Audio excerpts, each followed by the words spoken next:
Good morning, good day, everyone. Welcome here. Thank you so much for joining a little earlier prior to our meeting. So it's great to have additional time to talk with all of you. And today I would be the host of this small section, and in the future we will have different people to bring in games and um, little talk and things like that, just to make it interesting. And today I especially want to talk about the uniqueness of our club.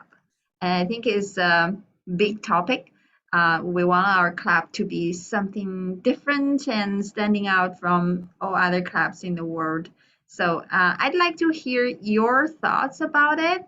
And if you have creative ideas, feel free to share with us and we can think about it together, maybe brainstorming about it and then bring it to something real. Anyone wanted to start the talk?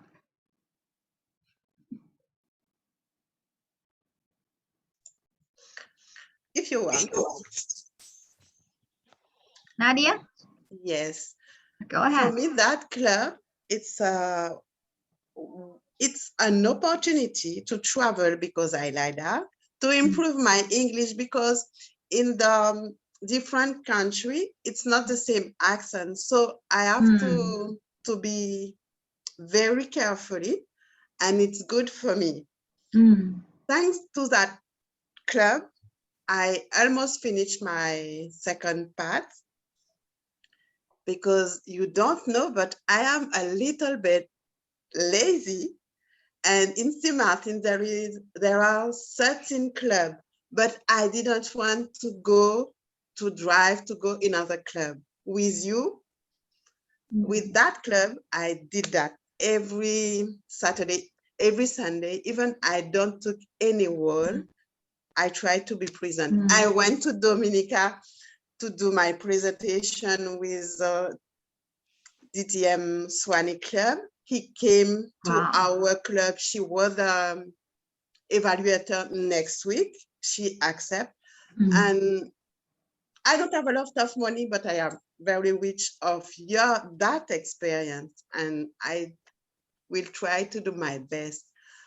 One thing, when you won Annie, I was proud of me because I was a judge and I put you first because when I heard the other, and I was proud. Why? Because I said, yes, I understood. So I took the good choice. When Paul asked me to do a judge also, I was afraid not to get up early, but to be sure I could understand what I have to judge. And for that, I learned a lot because that 2 times it was the first time for me to do that because in St. Martin, I always refuse. This year, I am the VP of my club. Last year we finished President Distinguished. And for me, this year, I have to do the same thing with my club. But taking off in your experience, it was a good thing for me. So when they asked me the first time if I want to go to a meeting with every country, I just say yes because I was at home and I never regret. So thank you for that. I will try to do my best. I will try to do more speeches in that club. And this club. Thank you.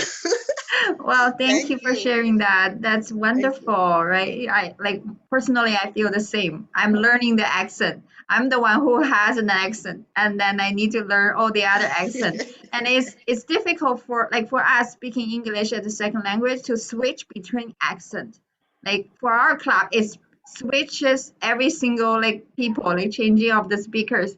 That's very challenging. That's really unique for our club. If you wanted to learn that, practice that, this is the best place.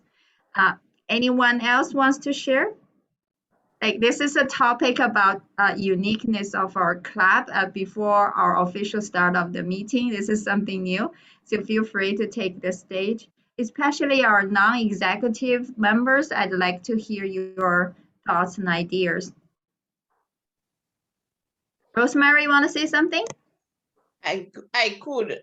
For our club, what I think we could look at is things which are different, which are not the same run-of-the-mill, like our presentation, body language, those things. They're in pathways, there is blogging, there is podcast. These are not normally the run-of-the-mill. So if the executive could have people come in to speak with us as to how to set up a podcast, how to start blogging, how to do those things, I think this would make our club even better, because some of us might want to do it and do not have a clue as to what we are doing. Also, adding humor to your speech.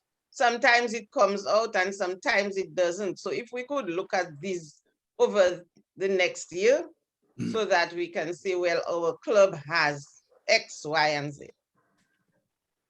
Okay, so you suggest to teach more on the new technology, those common things that they may not encounter in in-person meeting, but online we should have more knowledge about technology. Yeah, that's a great idea. Okay, anyone?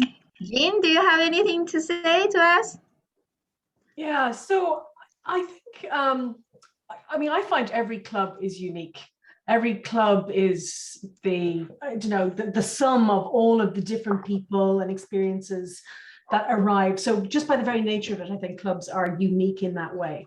I think our club has a particular uniqueness in that we are from all over the world. So I love the fact that that we're everywhere, and that when I'm delivering a speech, I need to think about all of our different cultures and backgrounds. Not that I always remember, but it's a really powerful thing for me for my learning, to be able to connect with people all over the world. So I think that is particularly unique. And I think another thing that we do that's unique is that we do the educational slots. And for me, what I would love is for at least half of them to be from us, because I think that's for our learning, and also to celebrate all of the wisdom and experience that we have. I'd love to learn from everyone in this room. Yeah, definitely. We should encourage them to come up to be the host of that educational session, teach what they can teach us. Yeah, that's a great suggestion, Jean. Well, I want to hear from you again. I think your past educational session was really good, really valuable for us. Okay, anyone else wants to share? Again, this is our new practice of the 15 minutes talk. Today's topic is uniqueness of our club. And anyone wants to share your thoughts and ideas? Tim? All right. When called upon, I will respond. What's unique about this club for me is the large number of people who are at high levels in Toastmasters. It's interesting to see a club that has so many people who are at district governors or area governors, or even higher level than that in Toastmasters, and have all those people assembled in one area. Diversity has already been mentioned, many different countries represented around the world, but for me, it's that different perspectives and the fact that you're going to get people who really know their stuff. These aren't basic Toastmasters, they're experienced Toastmasters. They know what they're talking about. They give good speeches, and hearing that and being around that, I always say it's a good idea to be around people who are a little bit better and have qualities that you don't have to improve upon. There are a lot of different Toastmaster clubs out there. However, as you know, some of them are really not that high level. You go into them and you're trying to help them up, but it doesn't really help you. And that's the thing I like about this club, the diversity of it, but most importantly, that so many people are at so many different levels in Toastmasters, at high levels in Toastmasters, and they're all gathered in one place. That's, for me, it's fascinating about it. Yeah, thank you. I can't agree with you more, Tim. And that's really special of our club. We should continue recruiting our high quality members from around the world. And anyone else? Our past president, Danusha, you always have great ideas. Thank you. And especially thanks for initiating this kind of a discussion. I think we can bring some more members from different countries, which make us unique. So that's my suggestion from Morning. Yeah, for sure. We should work on that. And I agree with you. We should have more representative from more countries. And yeah, so we're getting close to the time. I'm really happy to have this conversation. I feel that 15 minutes is just too short. We should have a longer time to discuss this. Okay, anyone else want to take the chance that we have 1 more minute or two? Sonia, are you there? Or Sarinka?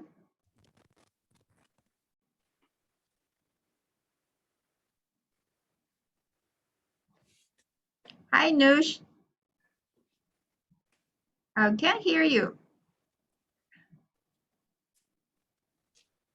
I'm trying to change the video. Okay. Okay. Hi. Hi, good to see you here. We just started the conversation on the uniqueness of our club, and I did start the recording, so you can review that as well. Anyone else wanted to share the last thought or idea? Okay.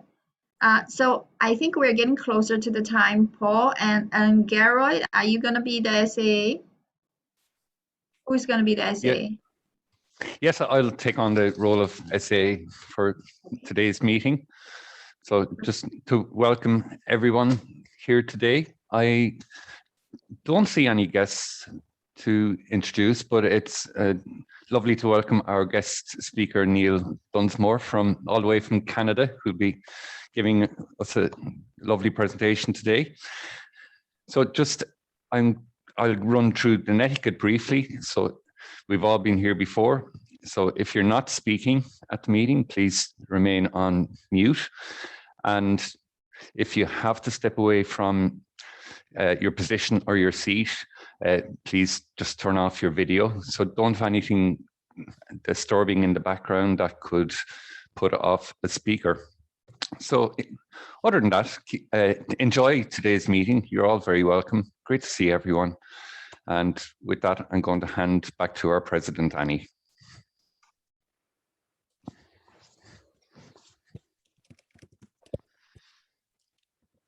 Okay, you need to unmute. Thank you so much, our SAA Geroid there. So good morning, good evening, good day, my friends. One country, one world, advanced Toastmaster. And today we're gonna have a great meeting, but I wanna share a little bit of history about myself. Back in 2016, I was a club president in District 86. And we had a slogan back then, which is EMC squared. Can you make a guess? Well, it stands for every member matters and every meeting matters. And that year, our club won the District Club of the Year award. Neil can tell you that is true. And I think today that slogan is still applicable for our club and every clubs in this world. Every member matters, every meeting matters. But on top of that, our club wants to do something different. We wanted to find our uniqueness and truly stand out in this world of Toastmasters. I'm so glad to have this 15 minutes session to discuss with a lot of friends here joined earlier and got great ideas from all of you. Truly, to achieve this goal with our executive team together, we rely on all of you, every members, to contribute with your creativities and supports and efforts. Everything that we put together, that's what we can do to make this club totally unique and strong and successful. So I'd look for all the leaders today and ask you to truly stand out up front to lead when you have great thoughts about this club. With that, I would like to give it to our very exuberant Toastmaster of the day, Paul O'Mahony.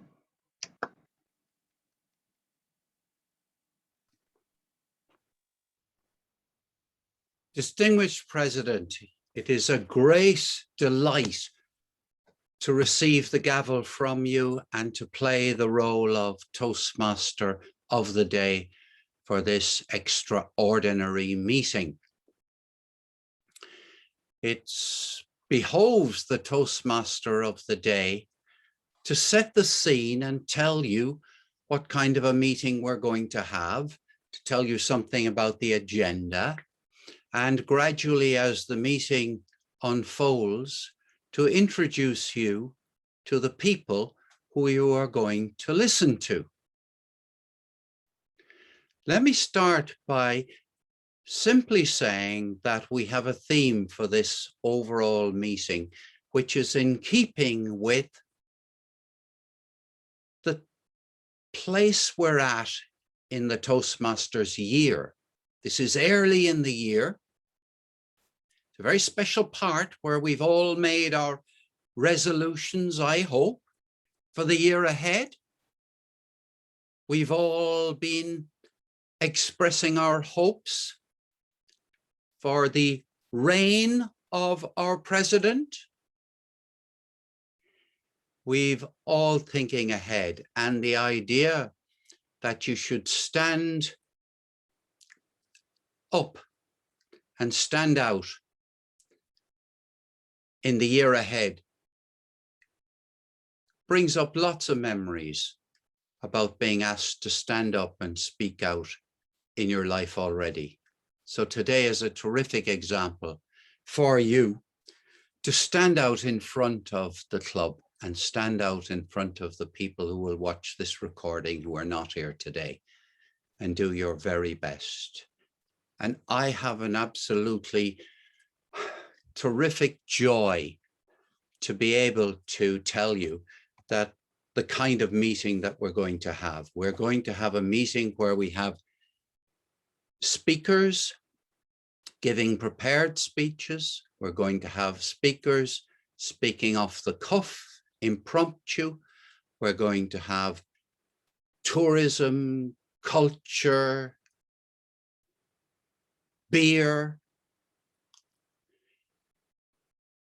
Let me start off by finding the agenda, which I hope you all have already.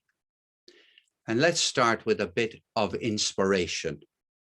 And who better to inspire us today than Jean Gamester from Cardiff in Wales, who is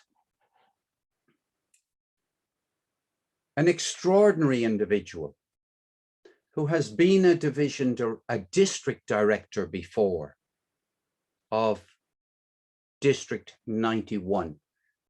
That's England, big chunk of England, big chunk of Wales, hugely important part of the world. Jean has been the president of Thame Club in Oxfordshire. I'm not going to say all the things she is, but essentially, Jean, you are very welcome. Jean Gamester, distinguished Jean Gamester, will you please give us a bit of inspiration? Thank you, Paul. Toastmasters helps us stand out in front successfully, but the meaning of success changes as we grow. When we join our very first Toastmasters club, we are often grateful just to survive standing out in front. For many of us, our throats are tight, our breathing is fast, our voices are shaky, our bodies are stiff, and we struggle to find the words and each other's eyes. And with practice and effective, encouraging evaluations, we become more confident about standing out in front, and many of us come to love the experience of doing so. in my first few years in Toastmasters, I went from that kind of self-conscious nervousness to stage time Jean with lots of humor and jazz hands. And then I went to a kind of leader Jean, sharing values and goals, encouraging, celebrating achievements. But what now? What Jean is here now? And what about this club? We're an advanced club, so there's a different meaning to standing out in front. For many of us, this is not about overcoming fears. What is it for you? For me, the question has become how to bring me with me when I stand out in front, to connect with you, to feel like I have offered something personal and of value from me here, and that I learn not just about the topic, but also something of myself through what I have to say. I pay attention to what I say and what I don't say. Recently, I did a table topic about why an orange is orange. I made something up about how the orange is the essence of the sun, and when we eat oranges, we have the sun bursting inside of us. But that idea didn't come from nowhere, even though I didn't really talk about where the idea came from. I have a yoga practice, and I'm really interested in the connection between our bodies and our minds and each other and the wider world. So when I speak about the fire inside, I'm actually thinking about how to stoke that inner fire and bring more of myself into the world and connect with that fire inside you. In the moment I did that table topic, I hadn't quite worked that out so clearly, and I didn't really feel ready to speak about that inner meaning. But I noticed the gap, the hesitation to speak about such personal matters, to speak about my fire connecting with your fire. And I realized that it matters to me. And now, with a bit of time to think and a warm community to connect with, I stand out in front and speak about this with you now. A realer self in speaking, perhaps. I think that is the exciting thing about standing out in front now. As an experienced speaker in an advanced club like ours, how we can move past the performances that distance us perhaps from each other and bring more of our true selves into the light and connect with each other authentically. Mr. Toastmaster.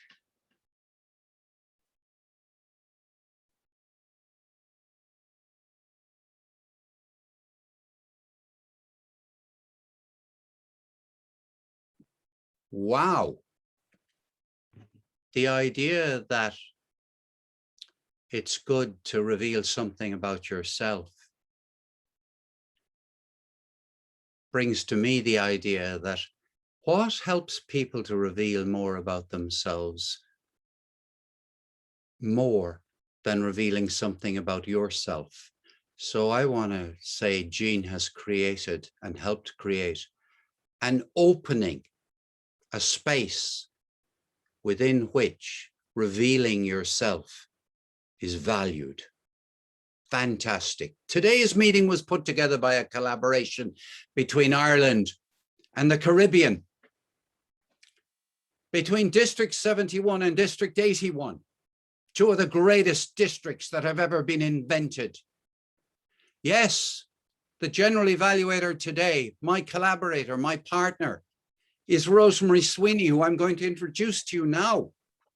And she is also, by the way, the president of Leaders Beyond Borders. What better title to introduce into this club, Rosemary, than Leaders Beyond Borders, alongside One Country, One World.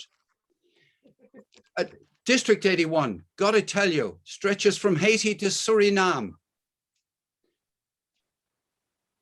Rosemary, will you please introduce your team of evaluators who are going to help us all to learn today? Rosemary Sweeney. Okay. Thank you and greetings from Dominica. Your time zone might not be my time zone, so greetings. Today I will be your general evaluator, and the general evaluator evaluates every portion of the meeting. However, to perform my role, I need help, and we have willing members who have promised to help. So I'm going to call them to give their information about their role. The first person will be our timer. Let us make her feel welcome. Thank you so much and good morning, One Country, One World Toastmasters and guests. Delighted to have you here. There is nothing better than the gift of time. There is nothing better than being on time, wrapping up a meeting on time, and delivering a great talk, a great presentation in the allotted time that you have. What a wonderful gift to the audience. My role today as a timer is to keep track of the speakers' times, and I'm going to do that in these ways. For our two prepared speeches, one of which is 5 to 7 minutes and the other is 4 to 6 minutes, at the earlier time, I will share a green card, and you see it in my background right there. And then at the middle point in time, I will share the yellow cautionary card. And then when it's time, please, to wrap things up, you will see that red card as well. We have evaluations today. That time runs from 2 to 3 minutes. And then we have always a lively table topics, and that will be from 1 to 2 minutes. And I will be happy to share that report at the end of this meeting. Back to you, Madam General Evaluator. Thank you so much, Joan, for your information. I now call on our grammarian to give us her rule. Information.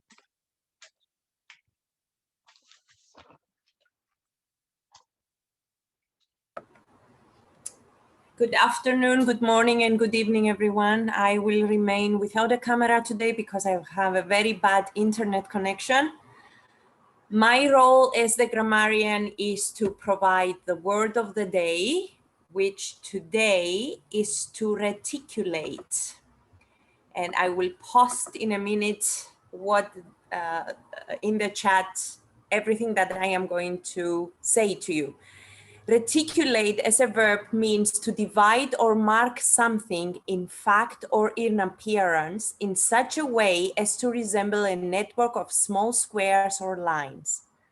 For example, the numerous canals and branches of the river reticulate the flat alluvial plain. As an adjective, the word sounds reticulated, and it means to be covered with such a network. The noun reticulation means a net-like mark or structure. Furthermore, in my role as the grammarian, I will be taking notes of good language shared with us, as well as some mistakes that maybe we can change or adapt in our next speech. Thank you very much, and back to you, Madam General Evaluator. Thank you so much for your information and your description. At this time, I call on our accountant to describe her rule. Thank you, Madam G.E. Before I am a Toastmaster member and I can't find my words, I used to hesitate to say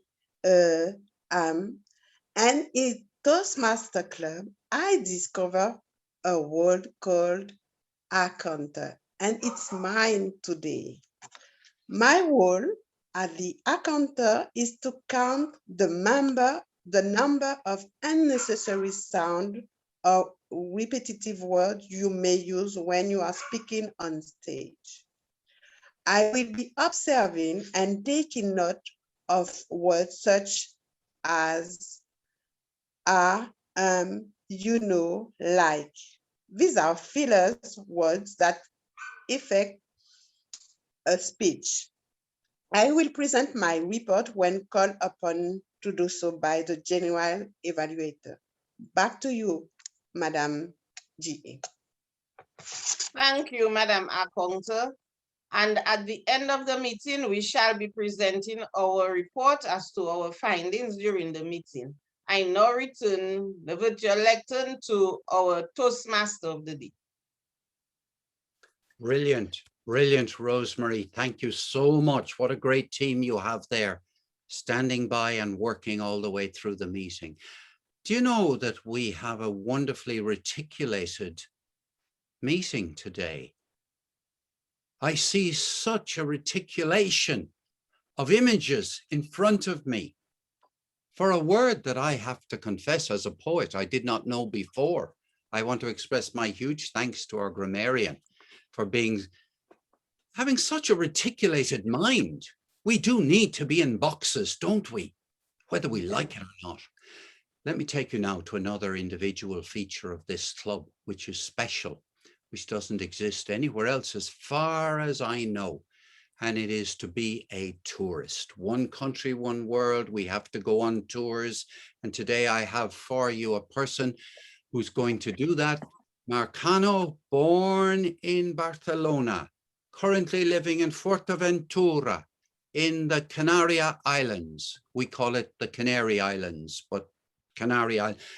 Colombia, where else? England. A traveler par excellence, who better? But also a little thing to remember. And just watch this in the way she speaks. She does yoga every day. Marcano, take us traveling. Thank you very much. Just get ready for this adventure. So welcome on board. Welcome on board this trip to Fuerteventura, one of the Canary Islands, an island of many faces. You may know it as a land for windsurfers, maybe, because here you can find and you can enjoy the World Championship during the months of July and August. And you may also know it because of its International Kite Festival. Or even some people have told me that, hey, Mar, are you living in a paradise? Well, I didn't know about it till I spent some more time enjoying life here. But let me tell you more about Fuerteventura. Where exactly is it located? You may be wondering. Would you like to know? So let's see. I'd like to share exactly where we can find the Canary Islands in the world. And actually, I think that's really interesting to see where we are at this moment. There we are. So Fuerteventura just spotted there. And just for you to know, we are just here, close to the coast of Africa, near Spain. Well, we are actually in Spain, but in the mainland I'm in. And as you can see, if we just, whoops, zoom out, we can see where exactly we are landing at this moment. Okay, once we know its location, what stunning scenery and landscape can you see here? You can enjoy the natural park and its sand dunes. Maybe I was even thinking that you can enjoy the reticulated landscape there. You can also enjoy the picturesque beaches and quintessential Spanish seafood. Of course, it's not only about beach and sand dunes, it's also about the heart of the island. You can visit Betancuria, its historic village. And did you know that Betancuria was founded in the early 18th century by a Frenchman, Juan de Betancourt? And it was the capital of the island of Fuerteventura until 1834. But why not also enjoying and visiting small fishing villages like this one? Almost nowhere. What a better place, you know, to enjoy that peace and calmness. And you can also enjoy other fishing villages like El Cotillo. It is the nicest place in Fuerteventura, some people say, and it still feels like a little village, relatively quiet, with great restaurants and bars, and the icing on the cake are its beautiful beaches. And this is one of the jewels of Fuerteventura, as some people call it. But Fuerteventura has also lots of different landscapes to offer. It's an island of contrast, as you can tell, from water to earth. So why not hike to the top of one of the volcanoes here?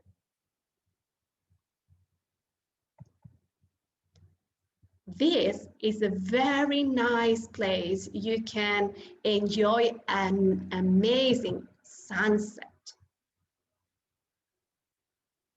Or apart from the beaches, the volcanoes, and all that, why not enjoy the cliffs? If you go around the island, as you go around, you can enjoy those amazing cliffs. Maybe not as impressive as the cliffs of Moherst in Ireland. Well, we could, just think about that and consider it, but it's still a very, very impressive landscape from the seaside, as you can tell. And its water, come on, really rough most of the time, because this is Fuerteventura, the island of fuerte viento, that means strong wind blowing every single day. And in the meantime, in between, where you're moving from one place to another, enjoying the seaside, enjoying the beaches, enjoying the sand dunes, and enjoying volcanoes and cliffs, you have to stop and whatever you do, wherever you go, have a bite, a typical meal like the papas arrugas con mojo picón. I don't know if you've ever tried them. If not, I really strongly recommend them. Or why not enjoying some paella? In this case, this is an amazing and yummy black rice with seafood and some cava. Or just enjoy a typical beer. As our Toastmaster of the day told us, today we were going to get some flavor and some beer. Here it is. So just to finish,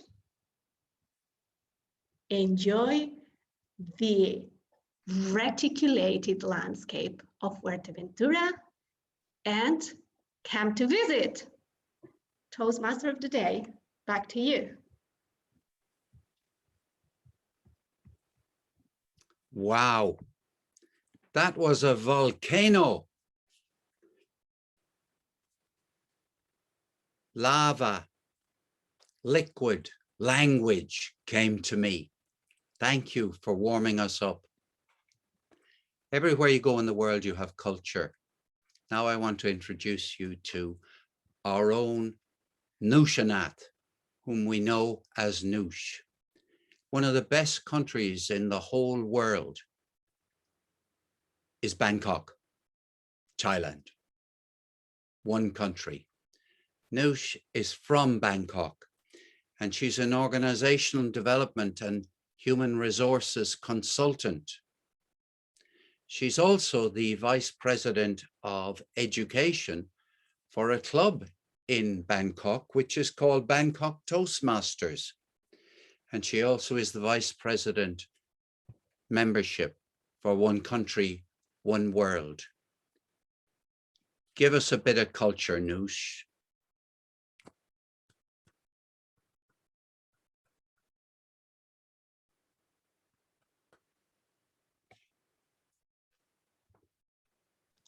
I think you'll have Unmute. Right. Thank you.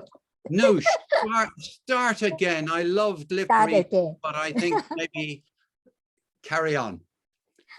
Thank you. Today, I would like to take you across the continent to Asia, visit a country in Thailand and tell you a bit about our unique culture. Let me share my screen.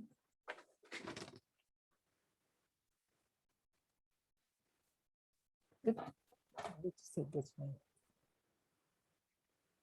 Sorry. This is the map of Thailand. It's situated near India and border to China and many countries in Asia. And because of this location, we adopt many cultures from our neighboring country, especially India and China. Thailand is known as a land of smiles, and you will learn later why. Have you seen this movie, The King and I? I think many of you have seen it. It's many years ago by Yul Brynner. The King and I, although it's based on a bit of the true story, but it's fictitious.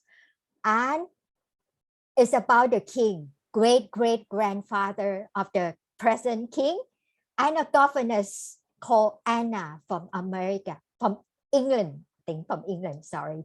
And because of this, his son, Chulalongkorn, freed the slave and westernized Thailand because of that in 19th century.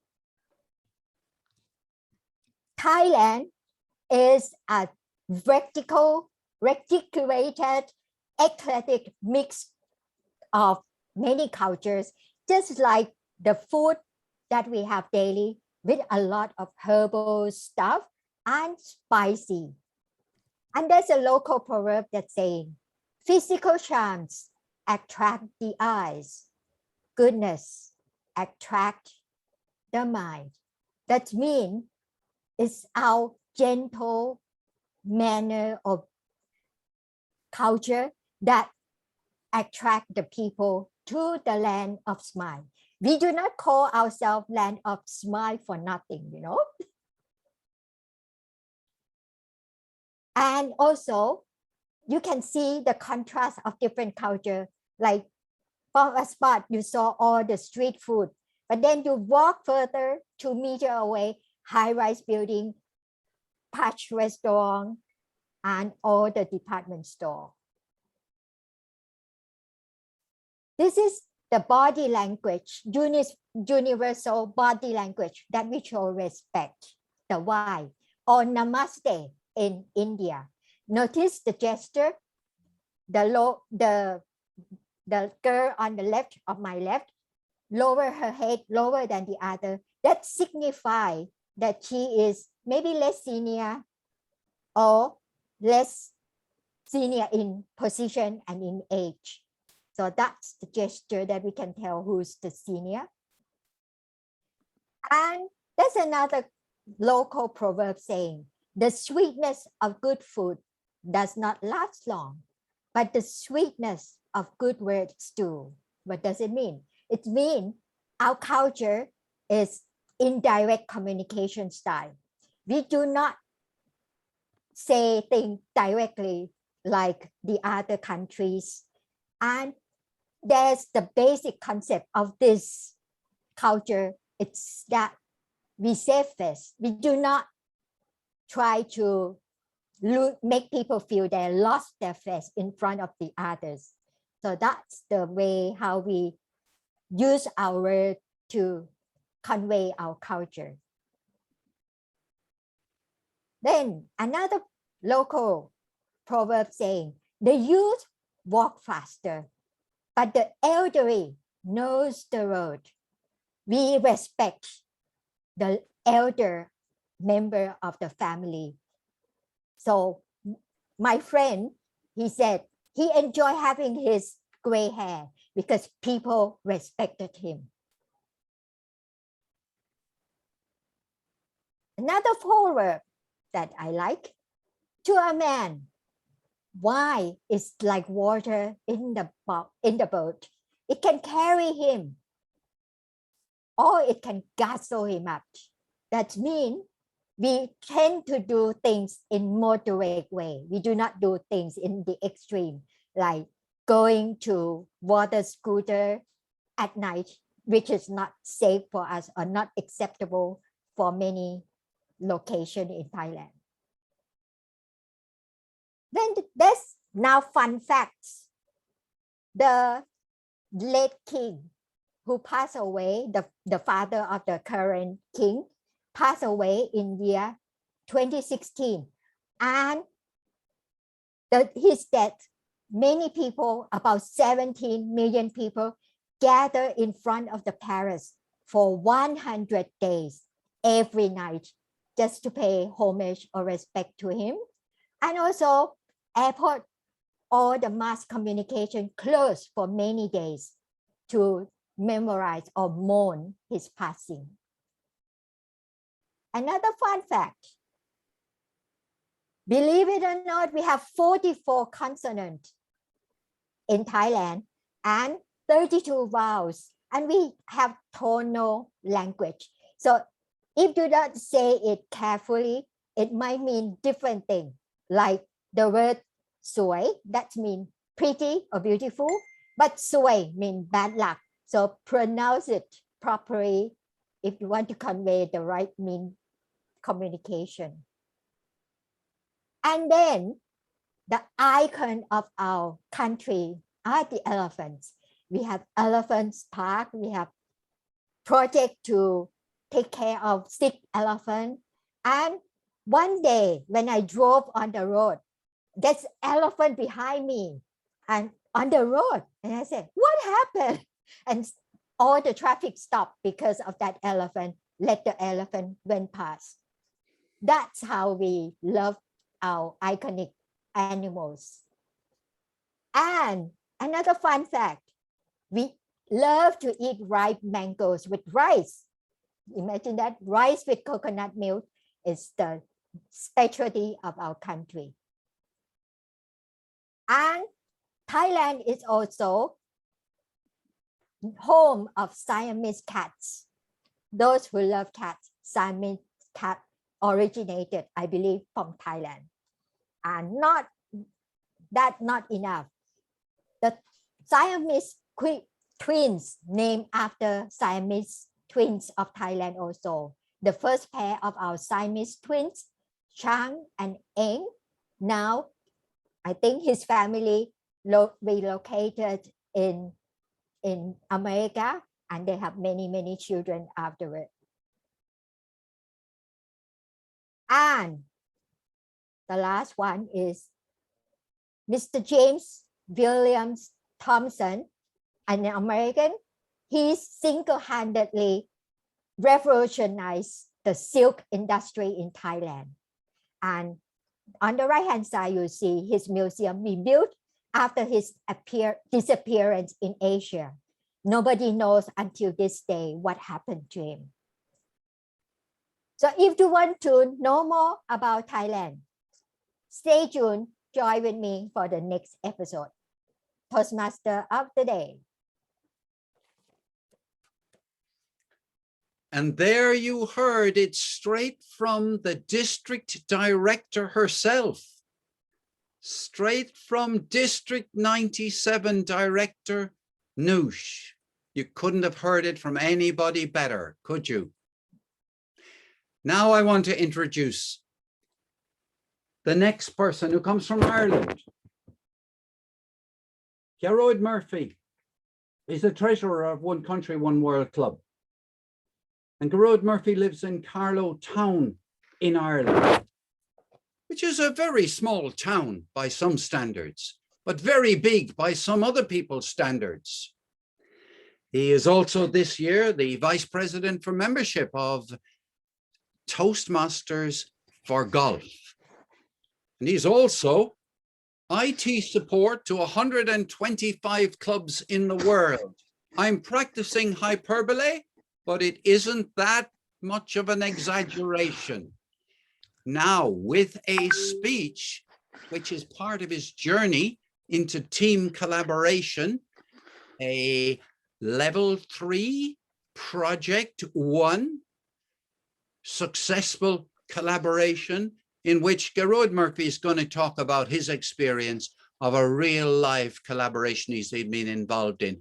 Please put your hands together for a speech entitled, "If Carlsberg," that's a beer, by the way, "if Carlsberg did teams, this one would probably be the best in the world." Gearóid Murphy. Thank you very much, Mr. Toastmaster Paul. Good day, fellow Toastmasters from One Country, One World. Yes, if Carlsberg did clubs, this club would probably be the best in the world. I was always inspired and intrigued by 4 people in this club, our club mentors and club sponsors. Maggie and Tanusha as Paul and Annie as sponsors, and Maggie and Tanusha as mentors. How they brought such a ridiculous worldwide membership together and formed the unique club, One Country, One World. So I owe a lot to them for inspiring me to go ahead and help form a club. Now, I will go into how our little team helped put together a club. But first, it all starts with a seed. And what happens when you sow a seed and you nourish it, you water it, you take care of it. Eventually, that seed shoots up and you'll see green leaves. Eventually, it gets bigger and bigger. You have stems.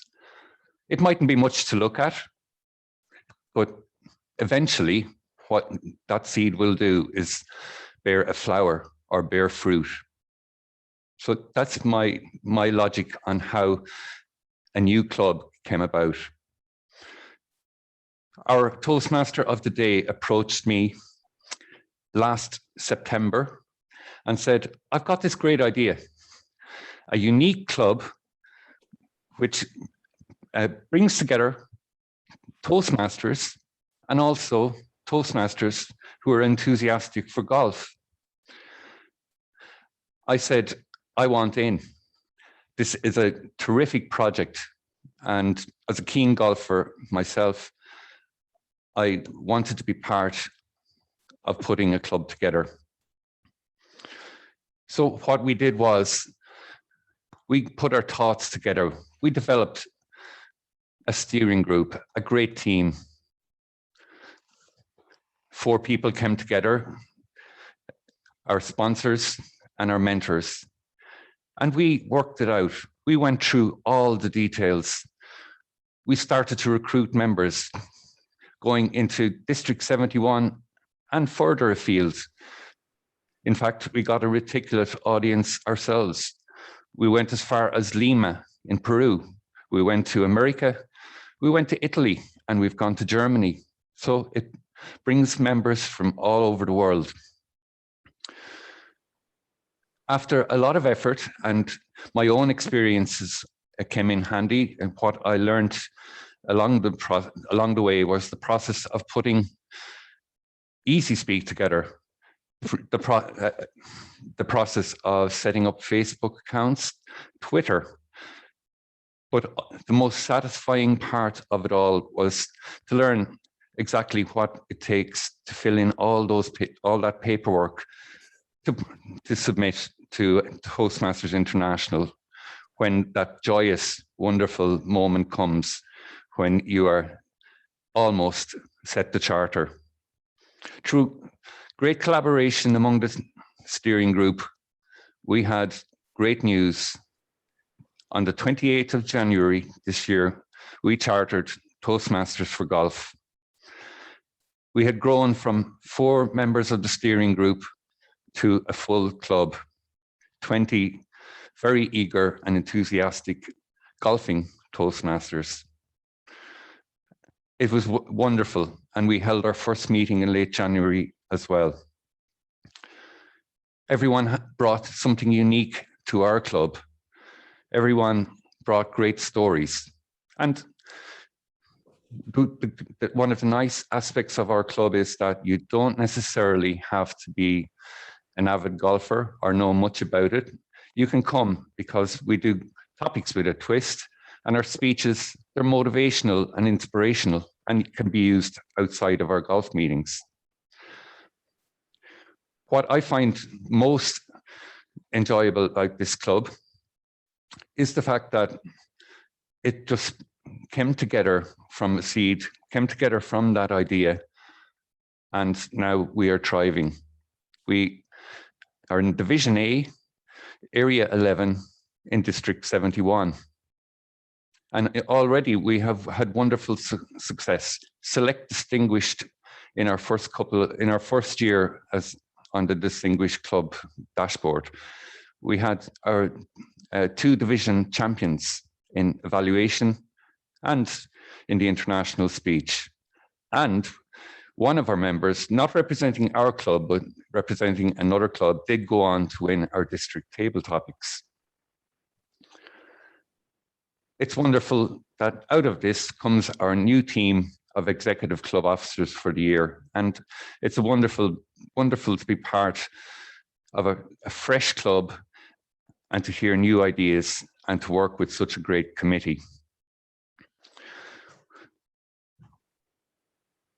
We had the wonderful experience just Friday gone, where we had our charter party. Nearly 30, all our members and nearly 10 extra guests came along to celebrate. And it was wonderful that our installation officer on the evening was our very own Morag Matheson, who induced our club officers for the year ahead. We were also joined by a former professional golf association golfer, Richard Hall, who gave us an inspirational and motivational talk. It was a wonderful evening and made me so proud to be involved, from seeing the seed of Toastmasters for Golf develop to where we chartered to where we've come at this stage. So I had learned so much in the process, and what I would like to just summarize and say is, if you ever get the chance to be involved in setting up a club, either as a sponsor or a mentor, please go for it. It is so rewarding. You take so much experience away with you, and you also learn the processes, and you can suddenly become an advisor to help others in the process as well. So lastly, if you get the chance, say yes. You can possibly, like if Carlsberg did clubs, you can possibly help create the best club in the world. But to get there, I suggest that what you need to do is create the best team in the world first. That's my experience of Toastmasters for Golf. It's wonderfully, a lot of inspiration came from One Country, One World and its uniqueness. And I have to say that it may not have happened only for One Country, One World. Thank you for listening, and back to you, Mr. Toastmaster Paul.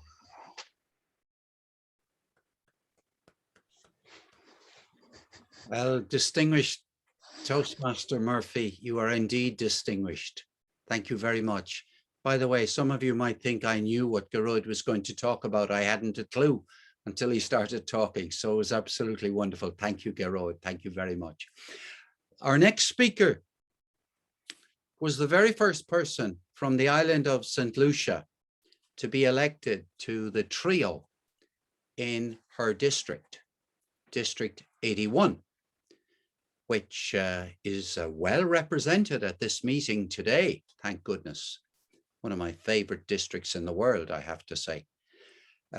Sonia Monrose is the secretary of our club, One Country, One World. She is also a member of a club in St. Lucia called Public Service Toastmasters Club. She is also chair of the Speakers Bureau in District 81. There's an interesting connection for you to dwell on in case you'd be interested in becoming chair or a member of your own Speakers Bureau, it gives me great pleasure now to say to you that the speech by Sonia Monrose is called A Northbound Journey. So please put your hands together for distinguished Toastmaster Sonia Monrose, A Northbound Journey. Sonia.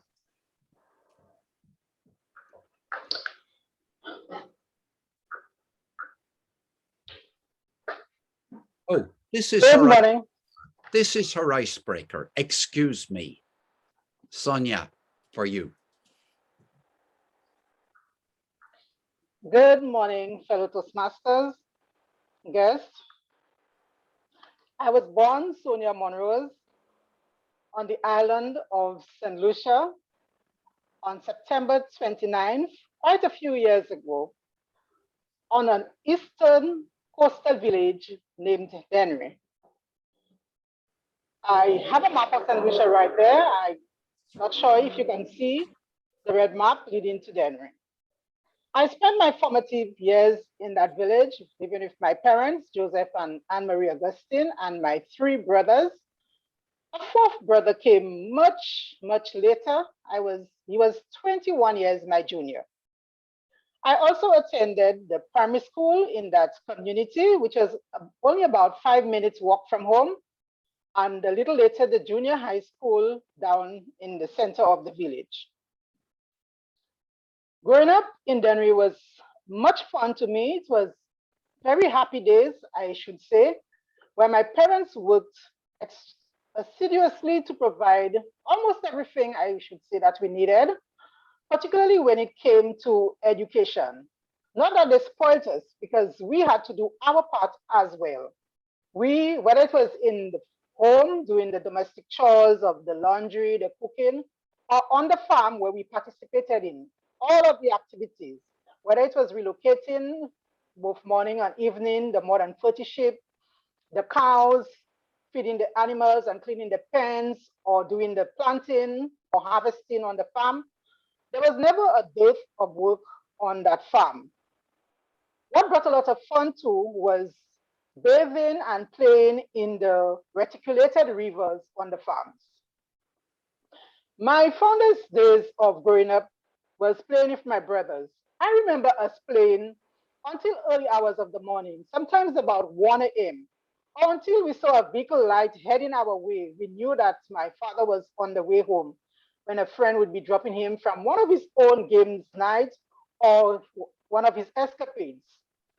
We played in the yard several games, almost everything you could have found: cricket, football, game of rounders, marbles, and what we call Chinese skip. I don't know if you have that in your country. We use a elastic, two persons holding on, and you jump till you get as far as the neck. So we played a lot of those games. In fact, in those days, games and storytelling were the main entertainment for the evening. Another fond memory was that of my father and his baking. He loved baking. He spent an entire day baking during the festive seasons like Easter and Christmas. He made large amounts of bread, which he would form into different shapes, like the butter bread or the patted bread. He actually patted them like a bread, or rolls. He also made what we call turnovers, cupcakes as well. And those were just mainly for home consumption or shared a few with the neighbors. I spent several years traveling between the eastern village of Dennery to the city center of Castries, because I attended high school in Castries, college in Castries, and also worked in Castries with the government of St. Lucia. But in 1987, it became eminent to move from east to the north. I realized then I was missing out on a lot of opportunities for training, which the government offered, and several other programs, even making extra funds from overtime, because at that time it was difficult to get transportation on evenings from the city down to the village. So in 1987, I took that first northbound journey to Castries, to all of the action. And it paid off very well because I was able to engage in several courses which alleviated me.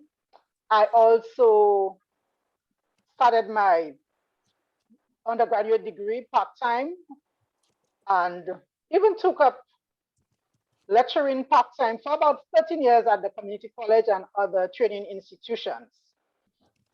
When I moved to Castries, I moved with my partner, who later became my husband. That's why I have the surname Monrose. I took along with me my son, my surrogate son as well. That was my junior brother. And we moved and we spent about 12 years in that city location. After 12 years, I journeyed further up north. And this is my current location where I am in the town of Grosley. It has been very worthwhile for me up here, very relaxing, I can say. But even before I moved there, I spent a lot of my spare time doing leisure activities. I think in those days, time seemed to have been longer. You found time for everything. Apart from my studying and my part-time tutoring, I also found time for sewing. I was a self-acclaimed designer, seamstress, because I did all of my sewing for myself and my son. I engaged in a lot of crochet, knitting, and I was also an avid reader. Now I've moved to this location. I don't know where time has gone to. I tried to do my Toastmasters, and it has really been a task doing other activities before the day starts, the day would end. But now I'm trying as much as possible, thanks to my two granddaughters who always want some mini skirts or the latest fashions for their Barbie. I re-engage in my sewing and my crochet because Barbie seems to always want something crocheted, from her rug for her bedroom to her skirts and her beach wears. So I do those, and I'm trying to see if I can rekindle those hobbies that I once enjoyed. I'm also maintaining my kitchen garden as much as possible, but I can tell you sometimes by the time I go out, all the plants are burnt because I forget to go back out to water them. But in my current northbound journey, I am relaxing here, I am enjoying it, and I must say it has been very successful. And I look forward to continuing to be here as long as I have life. So thank you for this opportunity to present, and back to you, Mr. Toastmaster of the evening. Oh, Sonia, we are so lucky to have you. Thank you so much for that wonderful introduction to yourself. Thank you very much. I would like to just ask the timer to drop the timings for the two Pathways speeches into the chat, just on the side. We now have an opportunity for some impromptu speaking. And I want to introduce you to a man from Perth in Australia. Hands up all those who know what district Perth, Australia is in. I thought so, yeah, well, that's your quiz for next week. I'm introducing you now to the division director from District 17 in Perth, Australia, and he's an accountant, so he definitely is familiar with the word of the day. Aren't you, Tim Blackburn?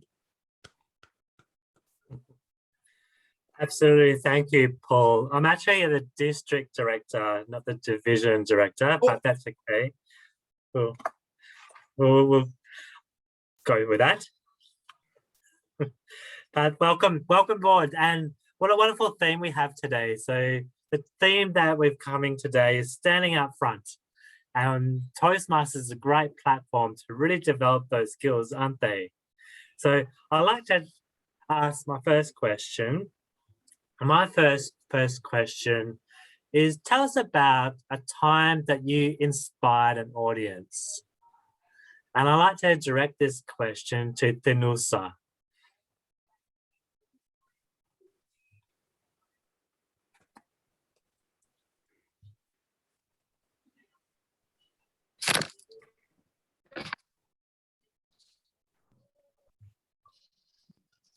able topic, my dear Toastmasters.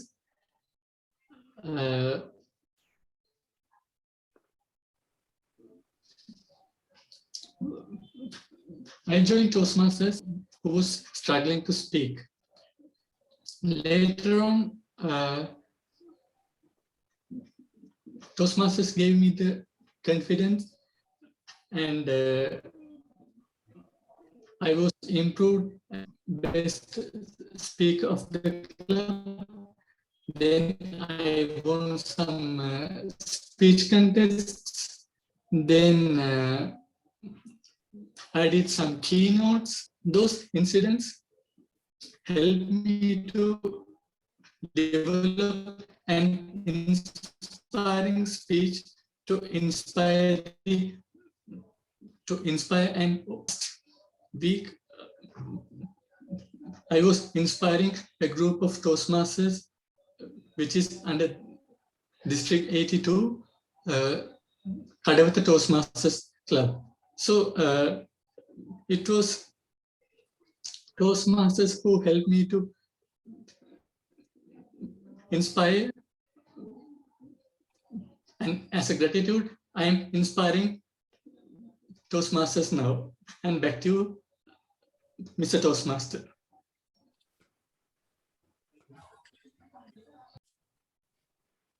Thank you very much, Danusa.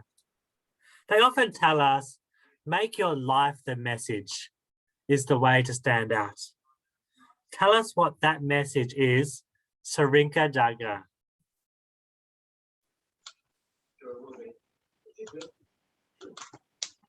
Thank you, Tim. Make your life a message. Now that's a deep question. I am trying every day to live life and be an example. I can confess it doesn't work out every time, because as a human being, I, you, all of us, sometimes we make mistakes, we offend people, we do things that we thought was right, but in the end, it wasn't, but because you're only human. But what I try to do is every day are small things, not big things, just small things. Help someone that needs help.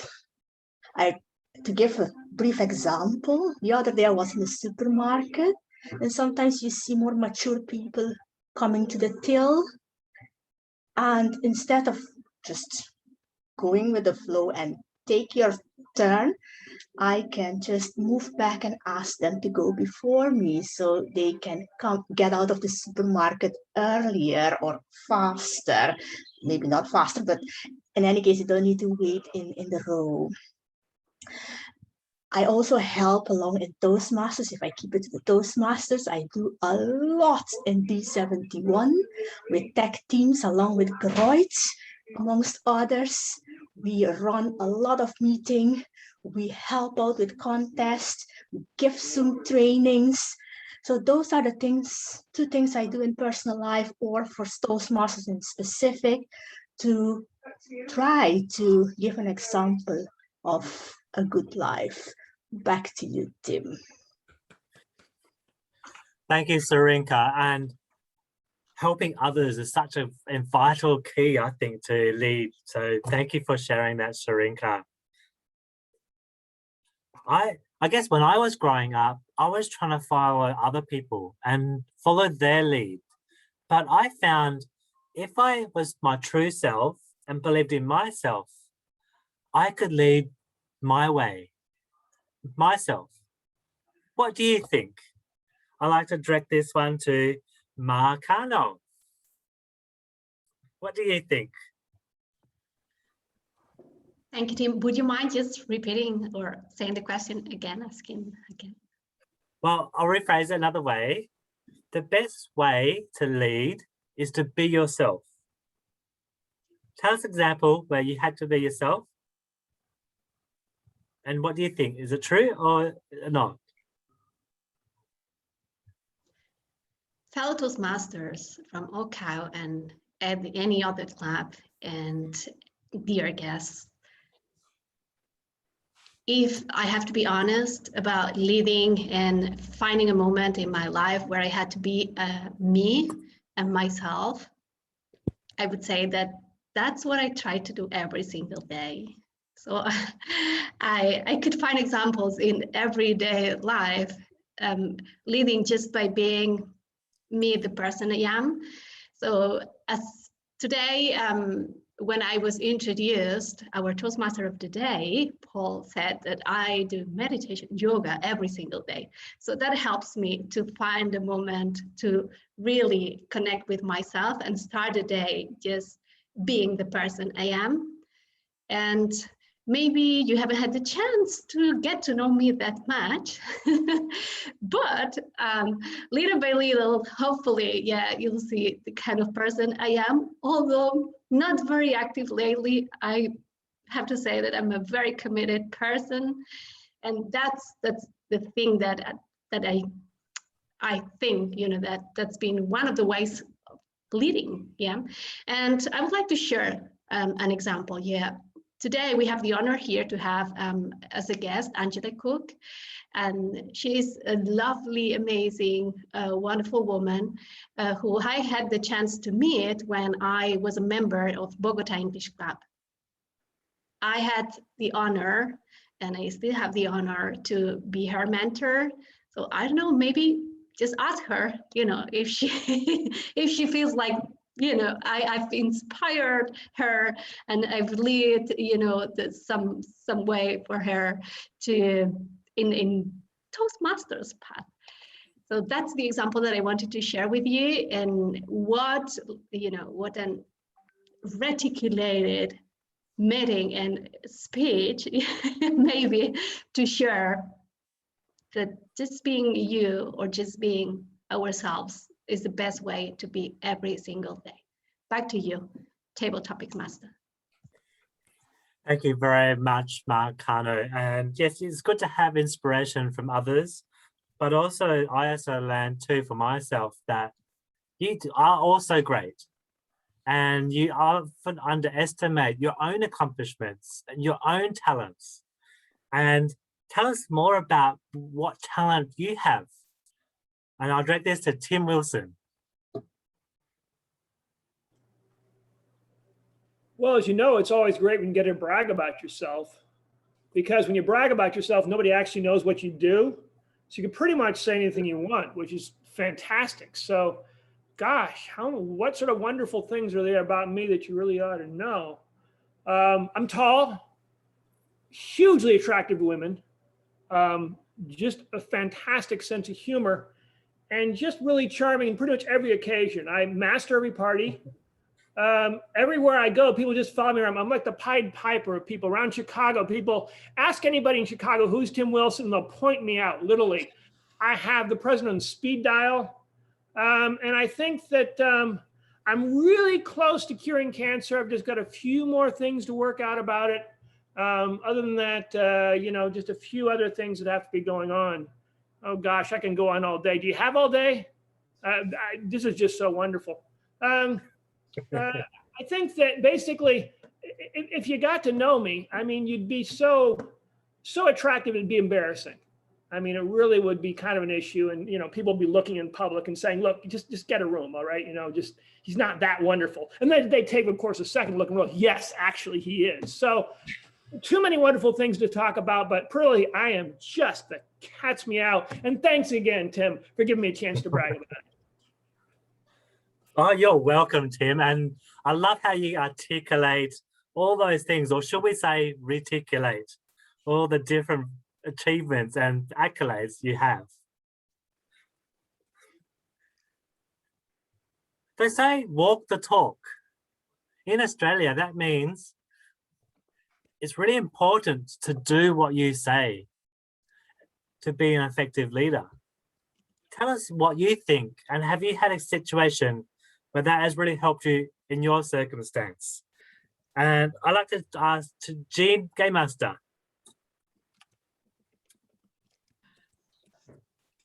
Fellow Toastmasters, I walk the talk. Well, I like walking. I didn't really pay a lot of attention to walking before I started doing some research into self-inquiry. Before I did my research into self-inquiry, I would walk because I had to walk, because I had a dog to walk. And the dog and I would be much better friends if the walking happened. And therefore, whatever time in the morning that the dog decided it was time to get up was the time that I got up. The dog was leading, absolutely. In this relationship, it was the dog who was in charge. We'd go for our walks and I didn't pay much of attention. But as I said, then I went into some self-inquiry. I wanted to pay attention to what I was doing in the world, why I was doing it, how I might improve. And one of the things I realized was that if I paid attention to what was happening around me as I walked, and paid attention to the changes in nature or people around me, then suddenly I was much more in the moment, much more aware of what I was doing. And now I find that when I'm in leadership situations, I am also much more aware. I'm much more thoughtful about what's going on for me and how I'm reacting. Do I get a little moment of stress? Oh, I wonder what that's about, says she, without actually living the stress, but noticing the presence of the stress. And I notice what's going on for other people sometimes too. So the act of paying attention while I walk has weirdly translated over to paying attention how I lead. And hopefully by doing that, I'm a much more present and caring leader than perhaps the one where I just wandered the world without paying too much attention to what was going on around me. Mr. Topicsmaster. Thank you very much, Jean. And being present is such a simple thing, but can be challenging too, can't it? Often minds distract us. So I think that's an excellent example. One of my greatest leaders is Dana Lemon. Dana Lemon was the world champion for Toastmasters back in 1990. And he defines excellence as to do better today than what you did yesterday. What do you think about this comment? Do you agree? And what's your thoughts on this? I'd like to ask maybe Biti. Biti, would you like to come and address this question?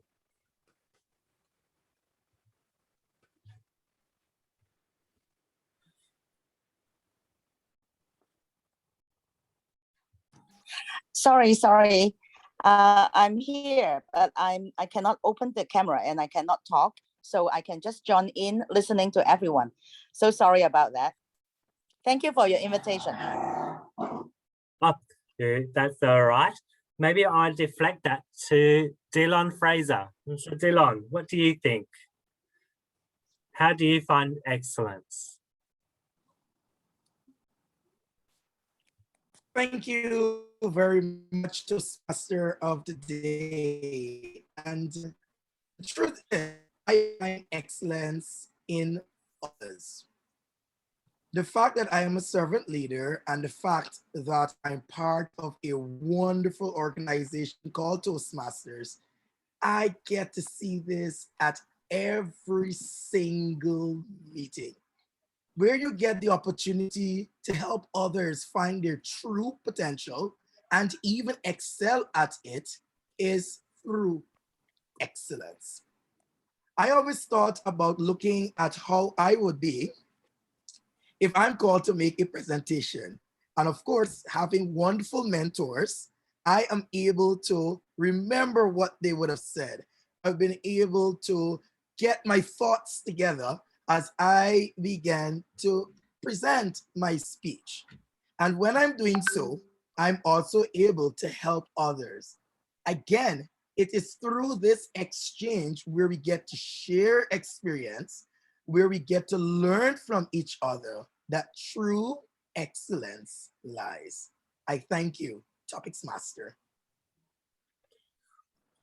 Thank you for your contribution, Dylan. And yes, being a contributor to others is a really important aspect of leadership. I've run out of time. I'd love to have more questions, but unfortunately, I now need to hand the floor back to our Toastmaster. Please welcome Paul O'Malley. Tim, it's how you use your time, not how much you have, that matters. And you used your time superlatively. Congratulations. I now want to... There's a message, Joyce. Oh, right. Okay. I now invite our president, Annie Bai from Canada, to introduce one of the biggest highlights that we're going to have today. Annie Bai, please take the stage. Thank you very much, Toastmaster Paul. It's my great pleasure to introduce our keynote speaker today. Neil Dunsmore is an award-winning speaker and a former collection officer and hostage crisis negotiator with the Ministry of Corrections Services in Canada. He has been a business owner, salesman, and is currently a Township of Central Wellington councillor. Since his day on this corrections officer's role, Neil has been a mental health advocate and is the author of the soon-to-be-released book, Reflections in the Ripple. This book is about a journey he took on, a journey of 531 kilometers, a journey to start a conversation around mental health and suicide, and to erase the stigma and prevent so many people from reaching out and accessing the help they so desperately need. Neil is also an active Toastmaster who has won the District 86 Humor Speech Contest, the District Evaluation Contest, and has competed in the District International Speech Contest 6 times, finishing 2nd place this year. He's also an active Rotarian who has received their highest honor as a Paul Harris Fellow twice. On September the 5th, 2020, Neil took on his journey to raise awareness of mental health. It was a walk that he called Steps to Stop the Silence, which would take 22 days, 531 kilometers, or 795,184 steps. Today, in his speech, Reflections of the Ripples, Neil shares the pain of those steps and the people who helped him to push past fear and persevere through pain, and those that carried him through those troubled times. So let's put our hands together. Neil Dunsmore, Reflections in the Ripple, Reflections in the Ripple, Neil Dunsmore.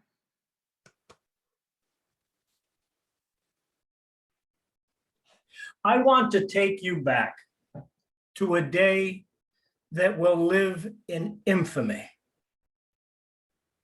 It happened at Capitol Hill. No, it wasn't January 6, 2021, and it wasn't the US Capitol Hill. It was my nation's capital, Parliament Hill, here in Canada. And it was September 27th, 2020. As an immigrant to this country, I was overcome when I looked up at the majestic Parliament buildings and saw those flags waving in the wind. I couldn't understand why tears were forming in my eyes. And then they started to stream down my cheeks and literally drip from my chin. I thought, am I in pain? But this was the last day and it was designed to be only 2 hours instead of 8. And the pain in my knee wouldn't come until the 6th hour. It wasn't my feet, because if I'm being honest, I hadn't felt them in over 3 weeks. It was plain, raw emotion. I was reflecting on the memories that reticulated in my brain From day one of the walk to this day, all the people that I had met who had touched me and whose lives I was fortunate enough to touch. As I climbed that hill, I just rode the wave of emotion. I knew that soon I would be standing out in front of the Parliament buildings and addressing the press. The Toastmaster in me said, get a grip. But this was about mental health and suicide. And I wanted them to see. I needed them to feel the emotion as I did. I was reflecting on those people who helped me. And I needed help from the first day. Mr. Toastmaster, fellow Toastmasters, honored guests, and anybody who's ever realized I need help and you didn't know what to do. Like one day on the trail, I could hear them before I could see them. But when they came into view, I realized they were organized. They were a pack.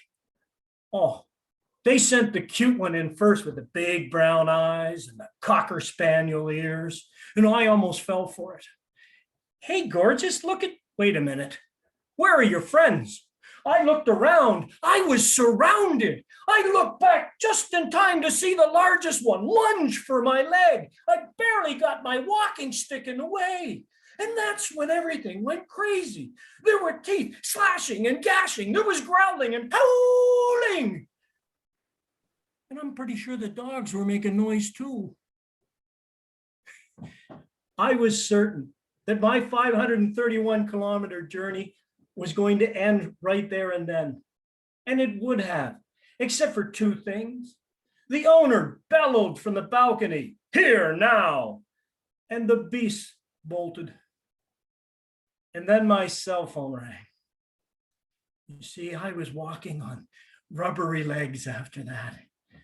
But that call came from a Rotarian friend of mine, Norman. He was thinking about me, and I popped into his mind, so he reached out. His calm voice was exactly what I needed to continue taking the next steps of this journey. He talked and I walked until I saw my support vehicle, and the day ended where I planned it, not where those dogs wanted it to. In that moment, Norman's presence helped me persevere through pain. That would be a common occurrence on this walk. Like several days later, the longest walk of the day, longest day of the walk, 41 kilometers. I didn't know how I was going to finish it. And my friend Jane showed up, a Toastmaster. She had a bicycle. She rode the whole 41 kilometers with me because she knew she couldn't walk it. At the midday point, my feet were screaming in pain. I laid down on a concrete abutment that blocked the trail from trucks, stretched out to take a load off of my feet. I closed my eyes, and suddenly I felt a strange sensation in my feet. I looked down. Jane had removed my boots and socks. She was washing my feet. And then she began to deeply massage my feet. It was a middle-aged man in the middle of the woods with a beautiful woman massaging my feet. I did what any married man would do. I took out my cell phone, took a picture, and sent it to my wife. She's massaging my feet. The response was quick and brutal. That sucks to be heard, dear. I'm still not touching them. But at least my conscience was clear. But when I got up to walk again, no pain. Jane's magical fingers and that massage helped me persevere through that pain and push on my journey. There are people reticulating through my mind now that helped me every day of that walk. People I hadn't seen in years who would just call out of the blue at the moment where I was ready to fold up my tent and pack it in. Just getting their voices and hearing how I was inspiring them by just walking lifted my spirits and helped me push on and keep going. Who are you worried about? Who in your life are you thinking about? That's a message. Everybody in this world's life creates a ripple. Every step you take creates a ripple. That ripple pushes into somebody's life. Reflect on that ripple. Who is it that pops into your mind? Why haven't you called them? People calling me out of the blue was so powerful, particularly in this time. I am so grateful to have Toastmasters and Rotarians from around the world reach out daily that helped me push on, persevere, and persist in this journey of mental health. But most of all, reflecting on who they are and what they did for me allowed me to change lives. One morning as I was coming down the trail, I had been seeing bears, their scat, all over the trails for days. In fact, it was so nerve-wracking, I had reached out to a friend who sent my wife out with bear spray. So I was prepared.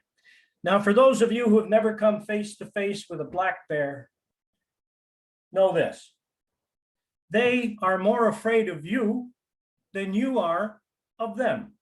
That's what I learned in my high school survival course anyway. But I also know that when people get involved in black bears' lives, that fear can disappear. Like when they feed them and continue to feed them, and the black bear forgets how to hunt. So he associates people with food, and you better have some to give him or you're it. As I walked down this trail that day, I looked up and my heart stopped. There it was, a bear on the side of the trail. I could hear in my voice my high school survival teacher: make yourself look big and make as much noise as you can. So I took my walking sticks and I placed them in the backpack so they stood up over my head. I put my reflective vest on the top of them. Now I looked like I was 7 feet tall. And I began to make noise. I'm here, bear. I'm here. Come on, bear, move. The bear didn't care. Didn't move. Come on, bear. Do me a favor, would you? And just get out of here. Nothing. I kept walking. The last road was 10 kilometers behind me. Turning around would set me a day behind. I made a decision, foolish as it was, that it was time to confront this bear. So I pulled the bear spray from its holster. I removed the safety, and just for good measure, I took my hunting knife from its sheath, a 14-inch blade, bear spray. Years of experience fighting inmates in a prison system, this bear didn't stand a chance. I hoped. As I got closer and closer to the bear, I got a shock of my life. You see, what you don't know about me yet is I normally wear glasses to see distance, but you people are right here in front of me. So I've got the glasses on the desk. I had lost my glasses in the trailer I was camping in, and I'd been 3 days on the trail without my glasses. I sure wish I had them that day, because as I got closer and closer, I realized it's not a bear.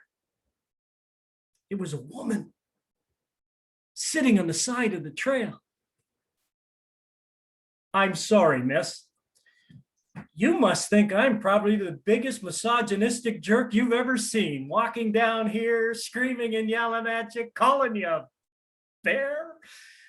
I didn't mean to imply you look like a bear. You see, I can't see with my glasses, and I've been seeing bear. I'm sorry. I am so sorry. I could not have been more apologetic if I tried, but there was no response from this woman. And as I got close enough to see her face, my heart sank. Like I told you, I've worked in a maximum security detention center, and I've learned to recognize fear, real fear, when I see it. She was sitting down, her knees pulled to her chest. She was rocking back and forth. She was soaked in sweat. This was Canada in the fall. It was a warm day, but it was 15, maybe 16 degrees Celsius tops. And she was soaking wet. Are you okay? No response. This is a COVID situation. So I walked to the other side of the trail, pulled up my stool, unfolded it, and sat down. I was there for 10 minutes with no conversation. Finally, I said, "You look hungry." And I rolled her a water bottle I had, and then I tossed her my sandwich. I have never seen anybody eat so quickly and drink so fast. Slowly, but surely, she began to open up a little. And I told her, "I can see the fear in your eyes, and I see that you keep looking back there down the trail. You don't know me, but trust me, nobody's going to hurt you today. You made a decision this morning. Let me help you continue on the steps you decided to take this morning." You see, fellow Toastmasters, I had the absolute privilege of coaching a woman in an international speech contest several years ago. And she shared with me her story of domestic abuse. And her voice was in my head. She was telling me, "You don't need a hero. You need somebody to help you carry on the journey that you've taken. You need to do this yourself." So from the word go, I decided I am not going to tell her what to do. I'm going to help her do what she set out to do. And with a little bit of coaxing, she got up and we walked together. Her in front and me behind, just in case he came down the trail. He wouldn't see her blocked by me and she could ditch herself into the trees. After about an hour, I gave her my phone and she called a women's crisis line. She gave me the phone and they asked me, "Where are we going to find you and who are you and what are you doing out there?" I explained what I was doing. I took out my GPS, told them where to meet us. Problem was, it's going to be another hour and a half to get there. I was okay walking with her until we got to that location, because now I had north and south roads and an east and west trail to watch. What if he came down in a truck or a car? I put her in the trees on my stool and I gave her my cell phone. I said, "If anything happens to me, you call 911. And then I waited, sitting there. Now, as a former corrections officer, there are some things that I do by habit, some things that just subconsciously appear. And threat assessment is one of them. And I had no idea I was doing that at that moment. I sat down, I took an apple from my pack. I was drinking a Gatorade when a van pulled up and it slowed down. The window came down and this woman looked at me as I was sitting there with a knife, eating an apple. Who eats an apple with a knife? But my mind said that knife had better be in your hand. And the bear spray, it was next to the Gatorade bottle with the safety off already. The woman in the truck looked at me and said, "What are you doing out here?" I said, "I'm walking to Ottawa to raise awareness for suicide and mental health."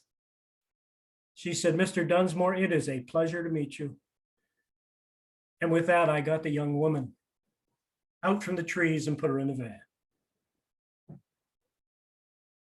I managed to help her take the next step on her journey to a better life. The van pulled away and I had a tear in my eye. And I thought I didn't even properly say goodbye. When miraculously the red lights of the van came on, the door opened and the woman jumped down. She came running to me.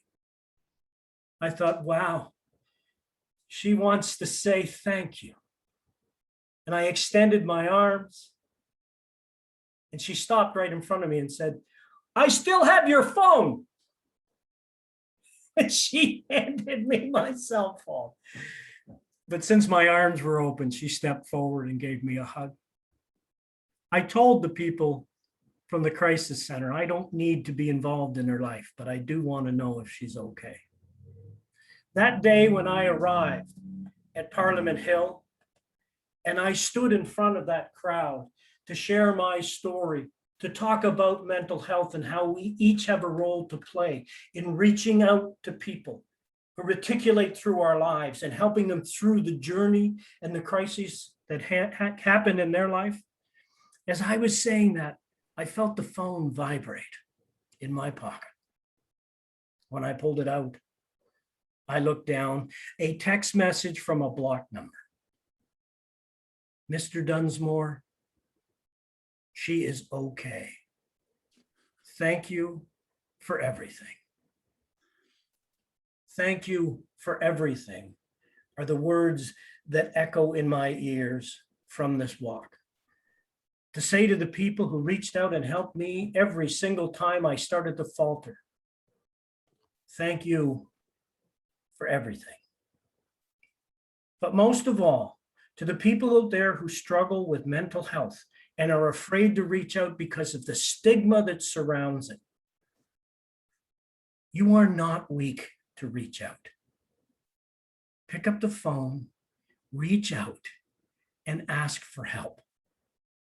And finally, to all of you here today, we all have people in our lives that are affected by the ripple that we create in this world. Take a moment to reflect yourself on who they are and reach out, reconnect, and risk being everything to them. Mr. Toastmaster.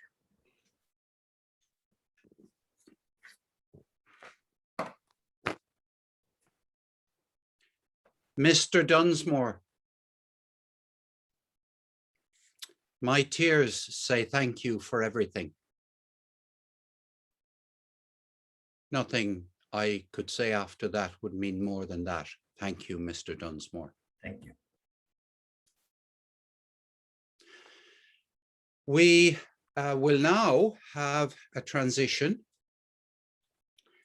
because I'm going to hand over to our general evaluator,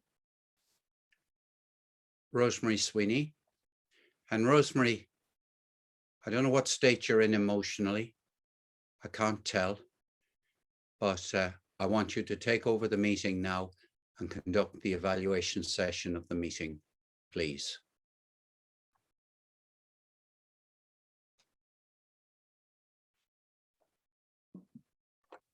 Thank you, Mr. Toastmaster of the meeting. At this time, I will call on our first evaluator, Tim, to evaluate our first speaker. Let us make him feel welcome. Tim Wilson. As you know, the challenge in speaking is to connect with your audience and pull them into your world. Ideally, the audience starts out wherever they are, they hear your talk, and they get transformed, start doing, thinking, and feeling a whole new way. And the first challenge is to get their attention. Garrett, you really got our attention right at the very beginning. And you did this by naming the names.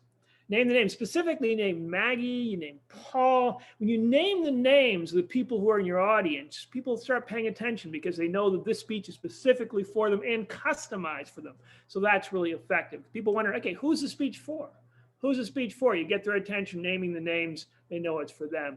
However, I was thinking about the title. You said, if Carlsberg did teams.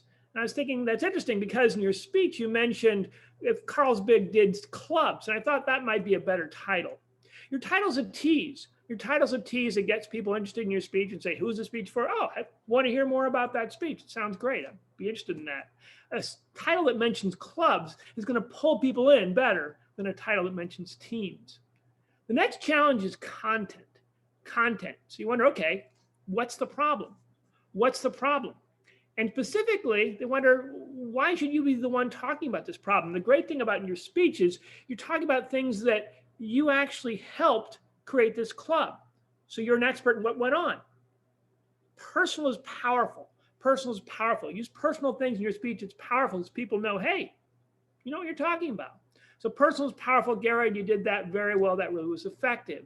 Thoughts for development are, think about back and forth dialogue. You mentioned specifically no dialogue. There really wasn't any dialogue. You kind of narrated things, what was going on, but there wasn't any actual dialogue involved. Think about back and forth dialogue. What did people specifically say to you? What did you say back to them? What were you thinking? One simple phrase you can use is, I was thinking. That way the audience knows they're actually hearing what goes on this mind. This brings the whole story alive, brings the whole speech alive when you start using back and forth dialogue. Next comes technique. Technique's all about, okay, it's all about how do you do that? How do you do that? Okay, I understand what the problem is, but how do you solve the problem? How do you solve the problem? It's technique. How do you solve the problem? And unfortunately, in your speech, Garrett, you mentioned a lot of things about how great things you created this club, but I really wondered, how do you create the club? What specifically did you do to get people so interested in that club? If you've got some great techniques that people would like to hear, that'd be really useful. People say, oh, wow, that's really a great idea about how to generate more clubs. I'm going to start doing that. So how did you actually create this club and make it go? That's really important for technique. How do you solve the problem? Then finally is selling.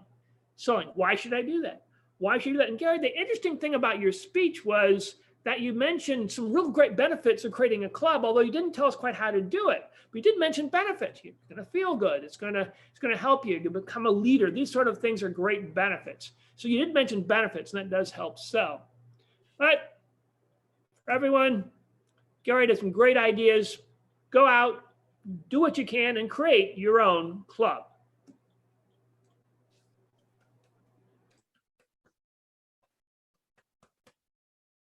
Thank you, Tim, for such a wonderful evaluation and that call to action for us to create our own clubs.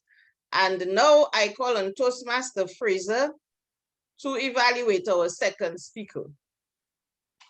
Thank you. Thank you so much, Madam General Evaluator. The reticulation of Toastmasters' styles of presentation is amazing. Toastmasters, and of course our guest, we've had the wonderful opportunity to hear from Toastmasters Sonia Monrose, titled A Northbound Journey. Toastmaster Monrose, I love the way you began your presentation. Immediately, you caught my attention. You are a traveler. You kept my attention as you skillfully, with ease and transition, move to the development of your speech. I've learned so much about you. I've learned that you were born in, of course, a village called Deneri. You have 4 brothers, and that you grew up in a typical convention Caribbean household, as I would call it, where you develop your mannerism through such a wonderful institution called the family. That you loved baking, and that in 1997, you moved east to north because of so many push and pull factors.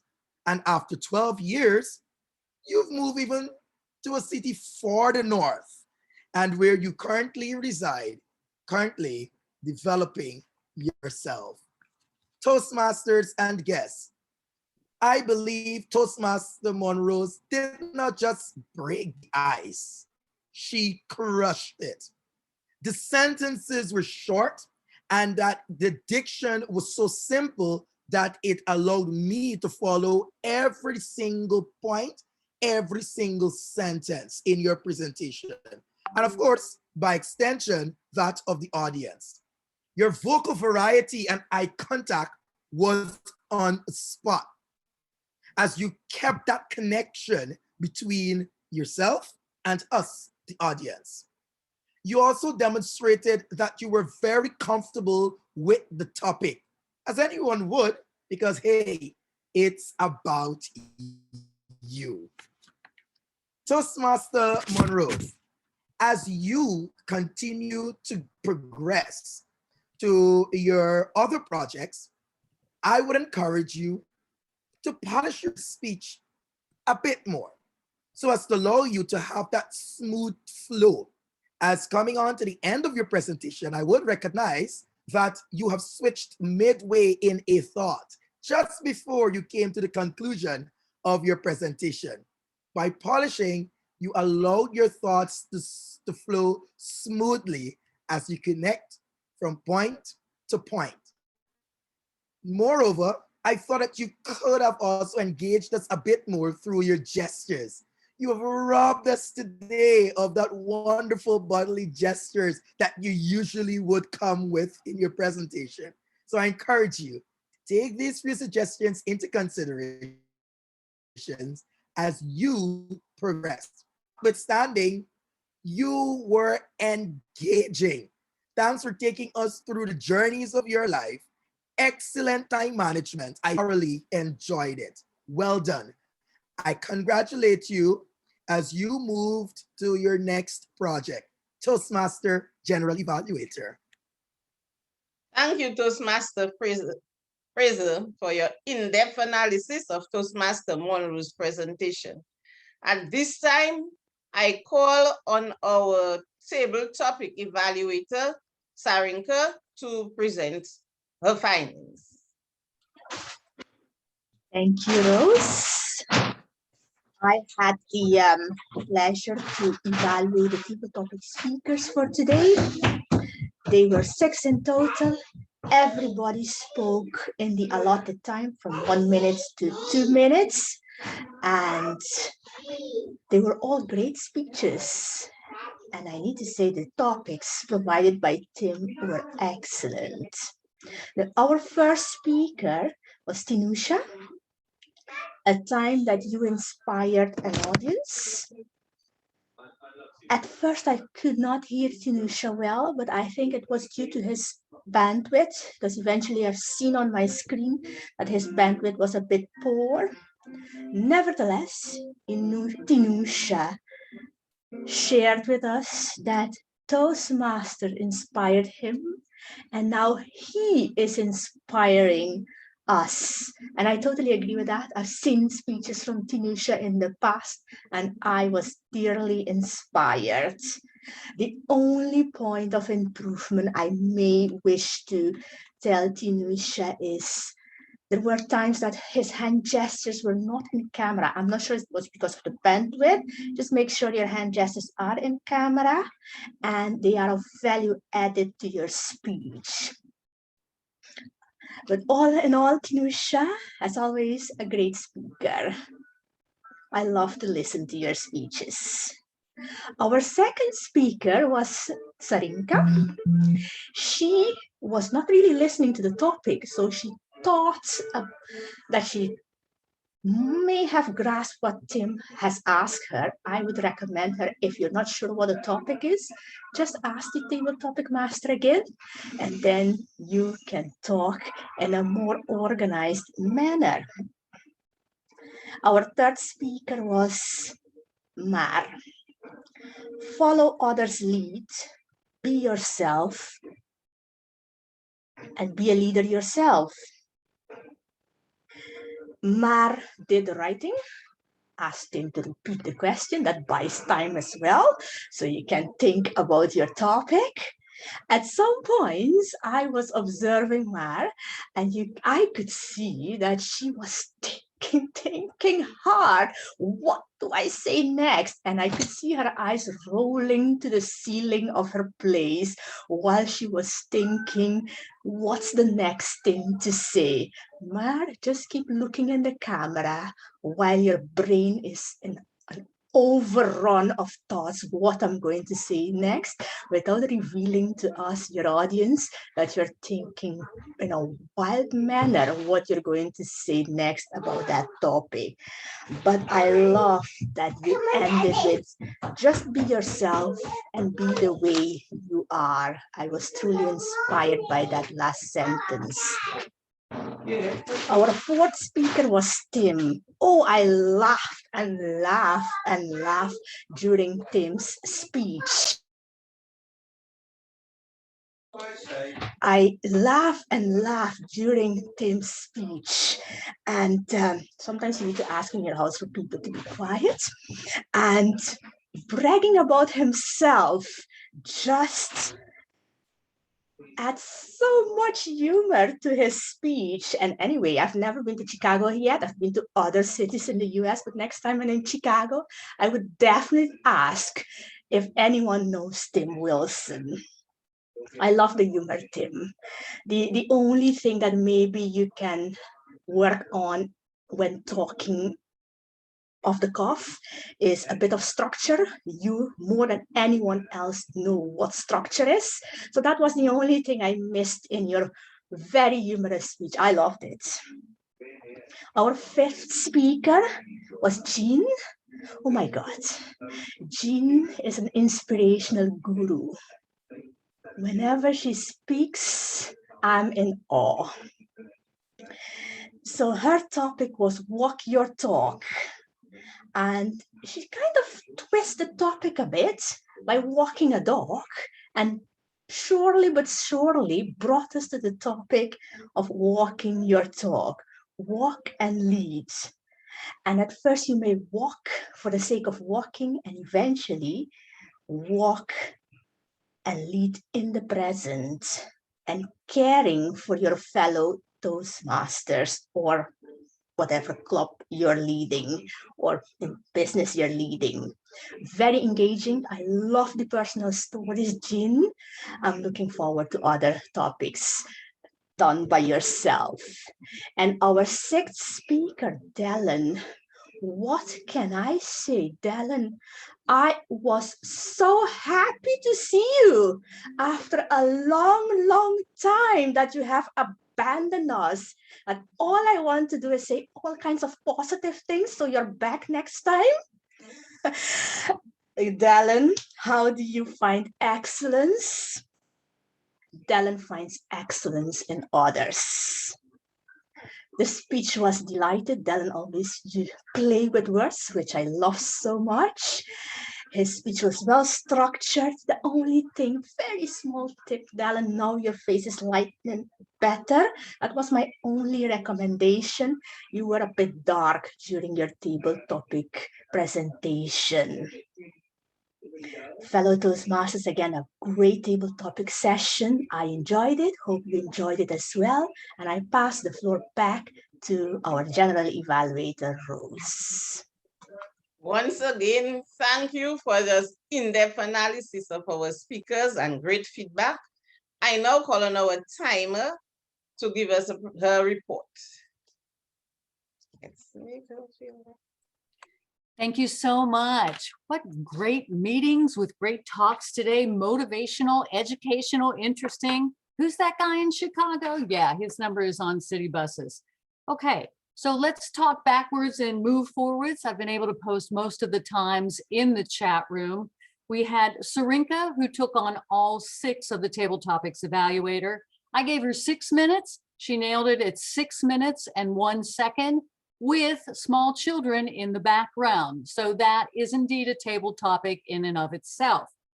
We have the 2 evaluators. They had 2 to 3 minutes. Dylan went from 3 minutes and 35 seconds. Tim Wilson went 3 minutes and 19 seconds.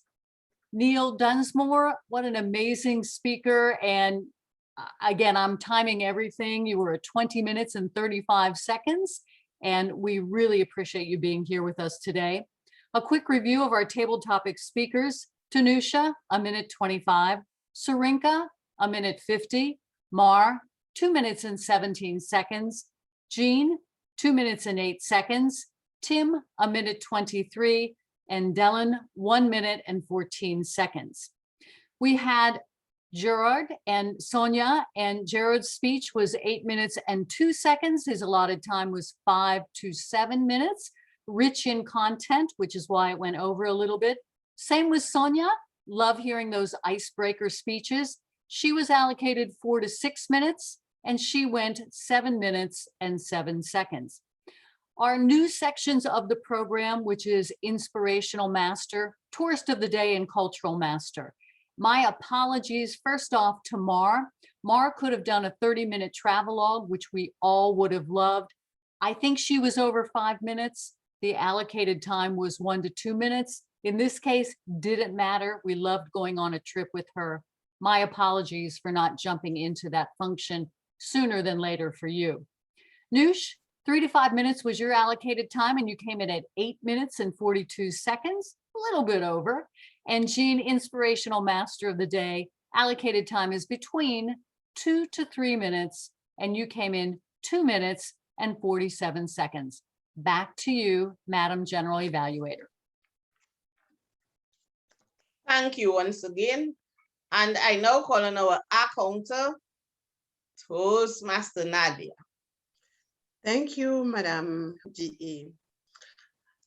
At the beginning, my work was easy because I had only 1 repeat, 1 her, but at the table topic session, we had 14 her.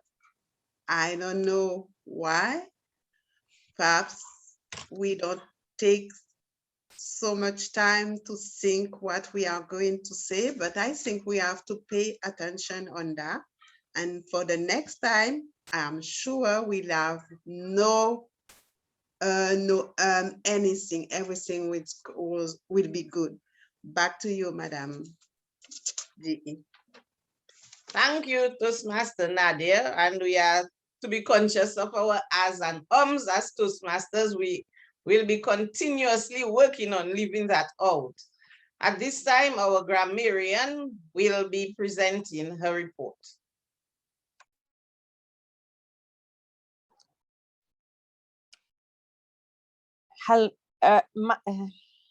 Madam General Evaluator, between being thrown out from the meeting and coming back again, I managed to take note that the Toastmaster of the Day, Toastmaster Paul, used the word of the day 3 times.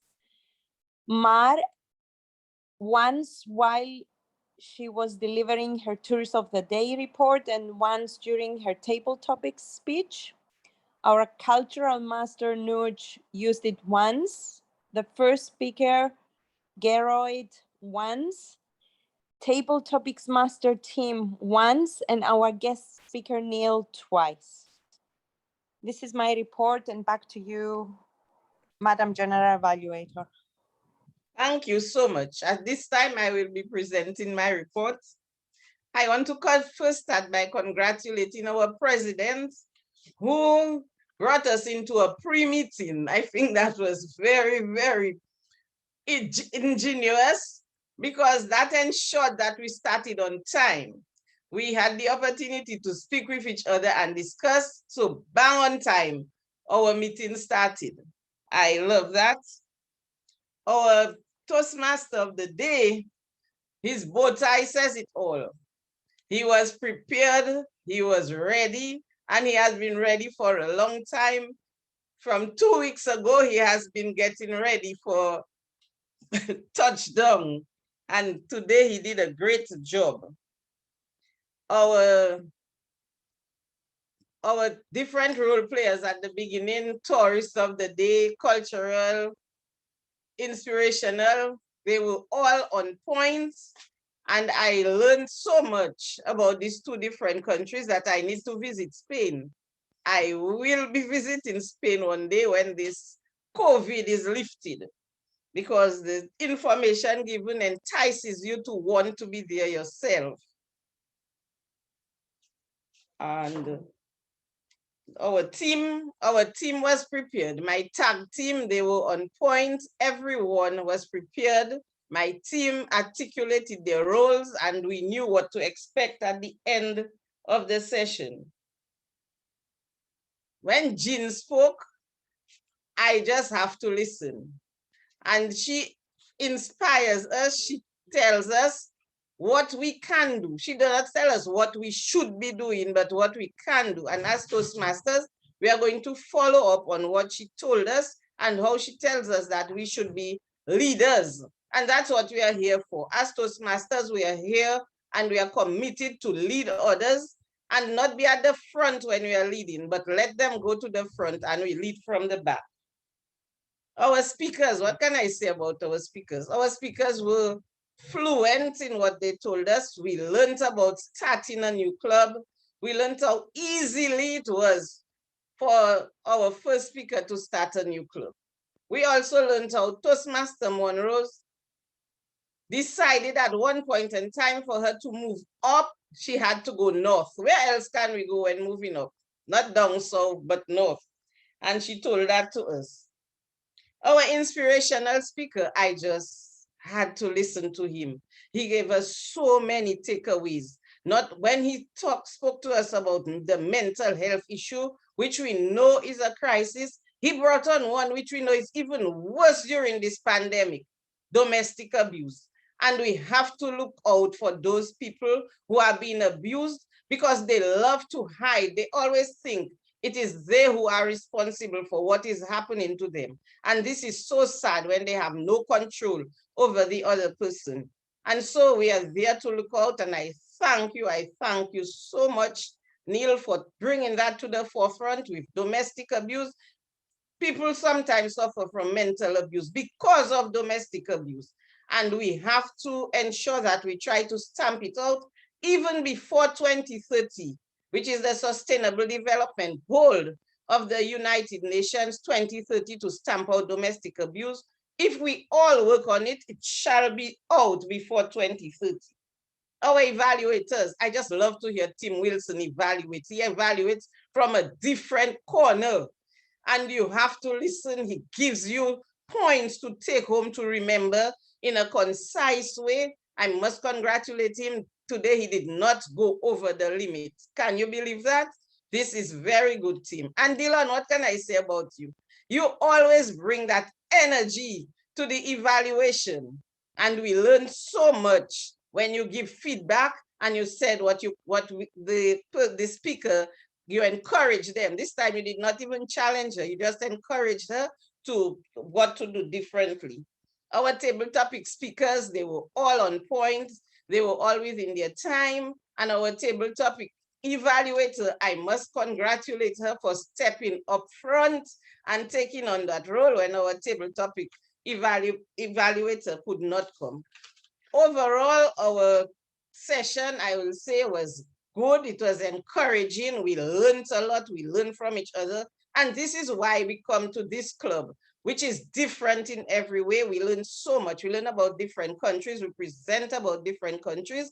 And I want to congratulate us and encourage us to continue giving up our time. Just 2 hours on a Sunday, every other Sunday, cannot put you in a worse light. You will always be in a better light. Back to you, Mr. Table Topic. It's the Toastmaster of the day, sorry.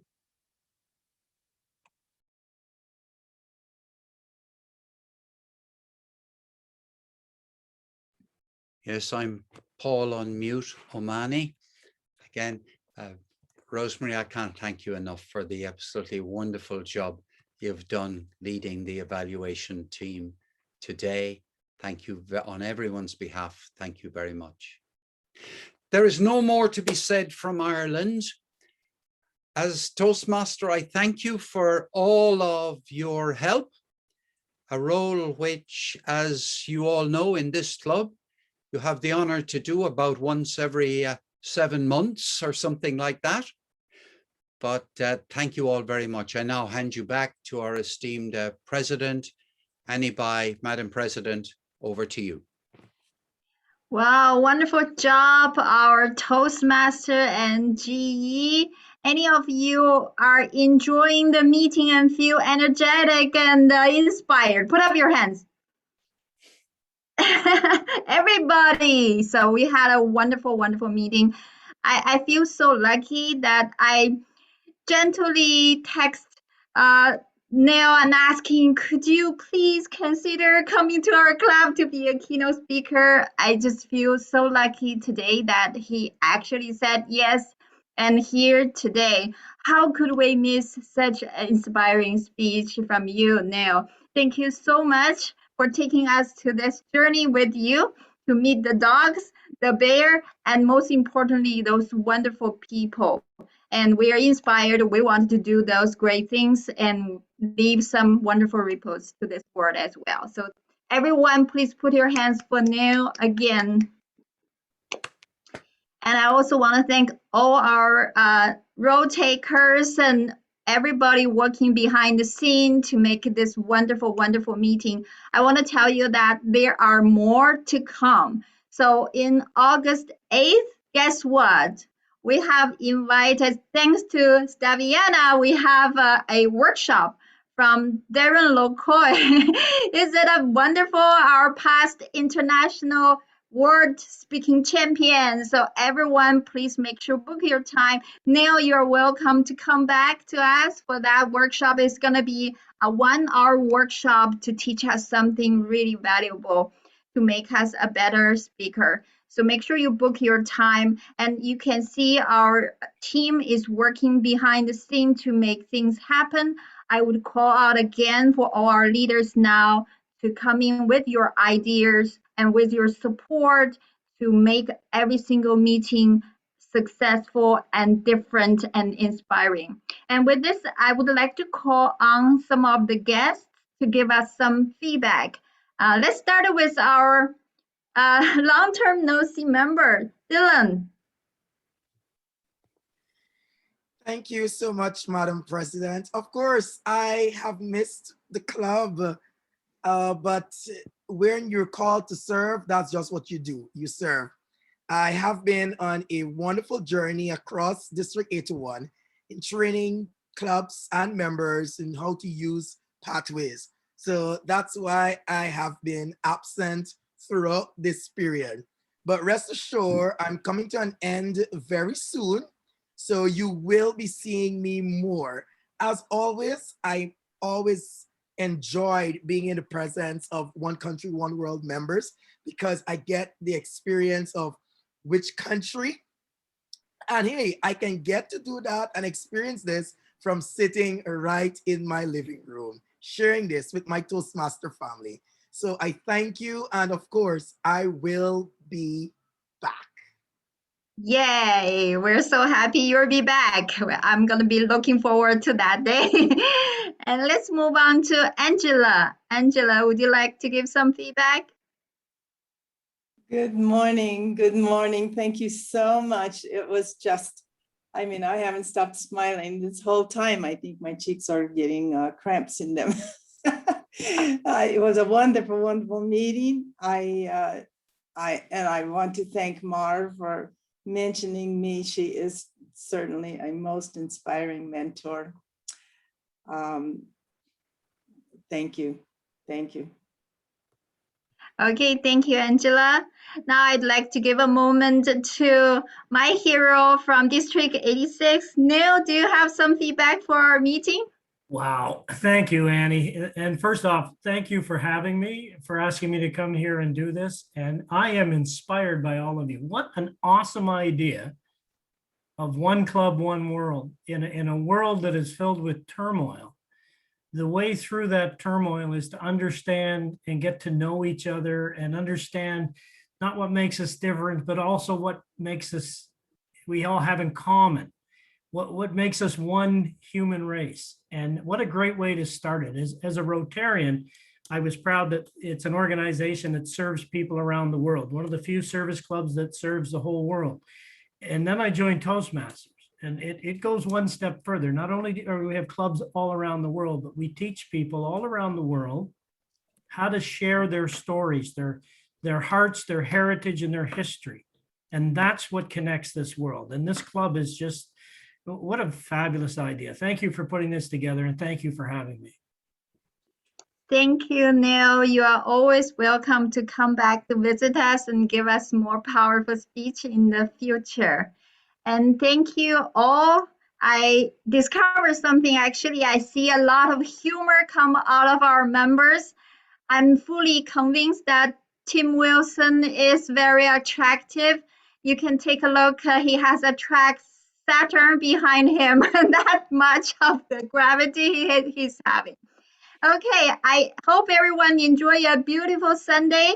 Do come back in 2 weeks on August 8th to have another wonderful meeting. So have a great day. The meeting is adjourned.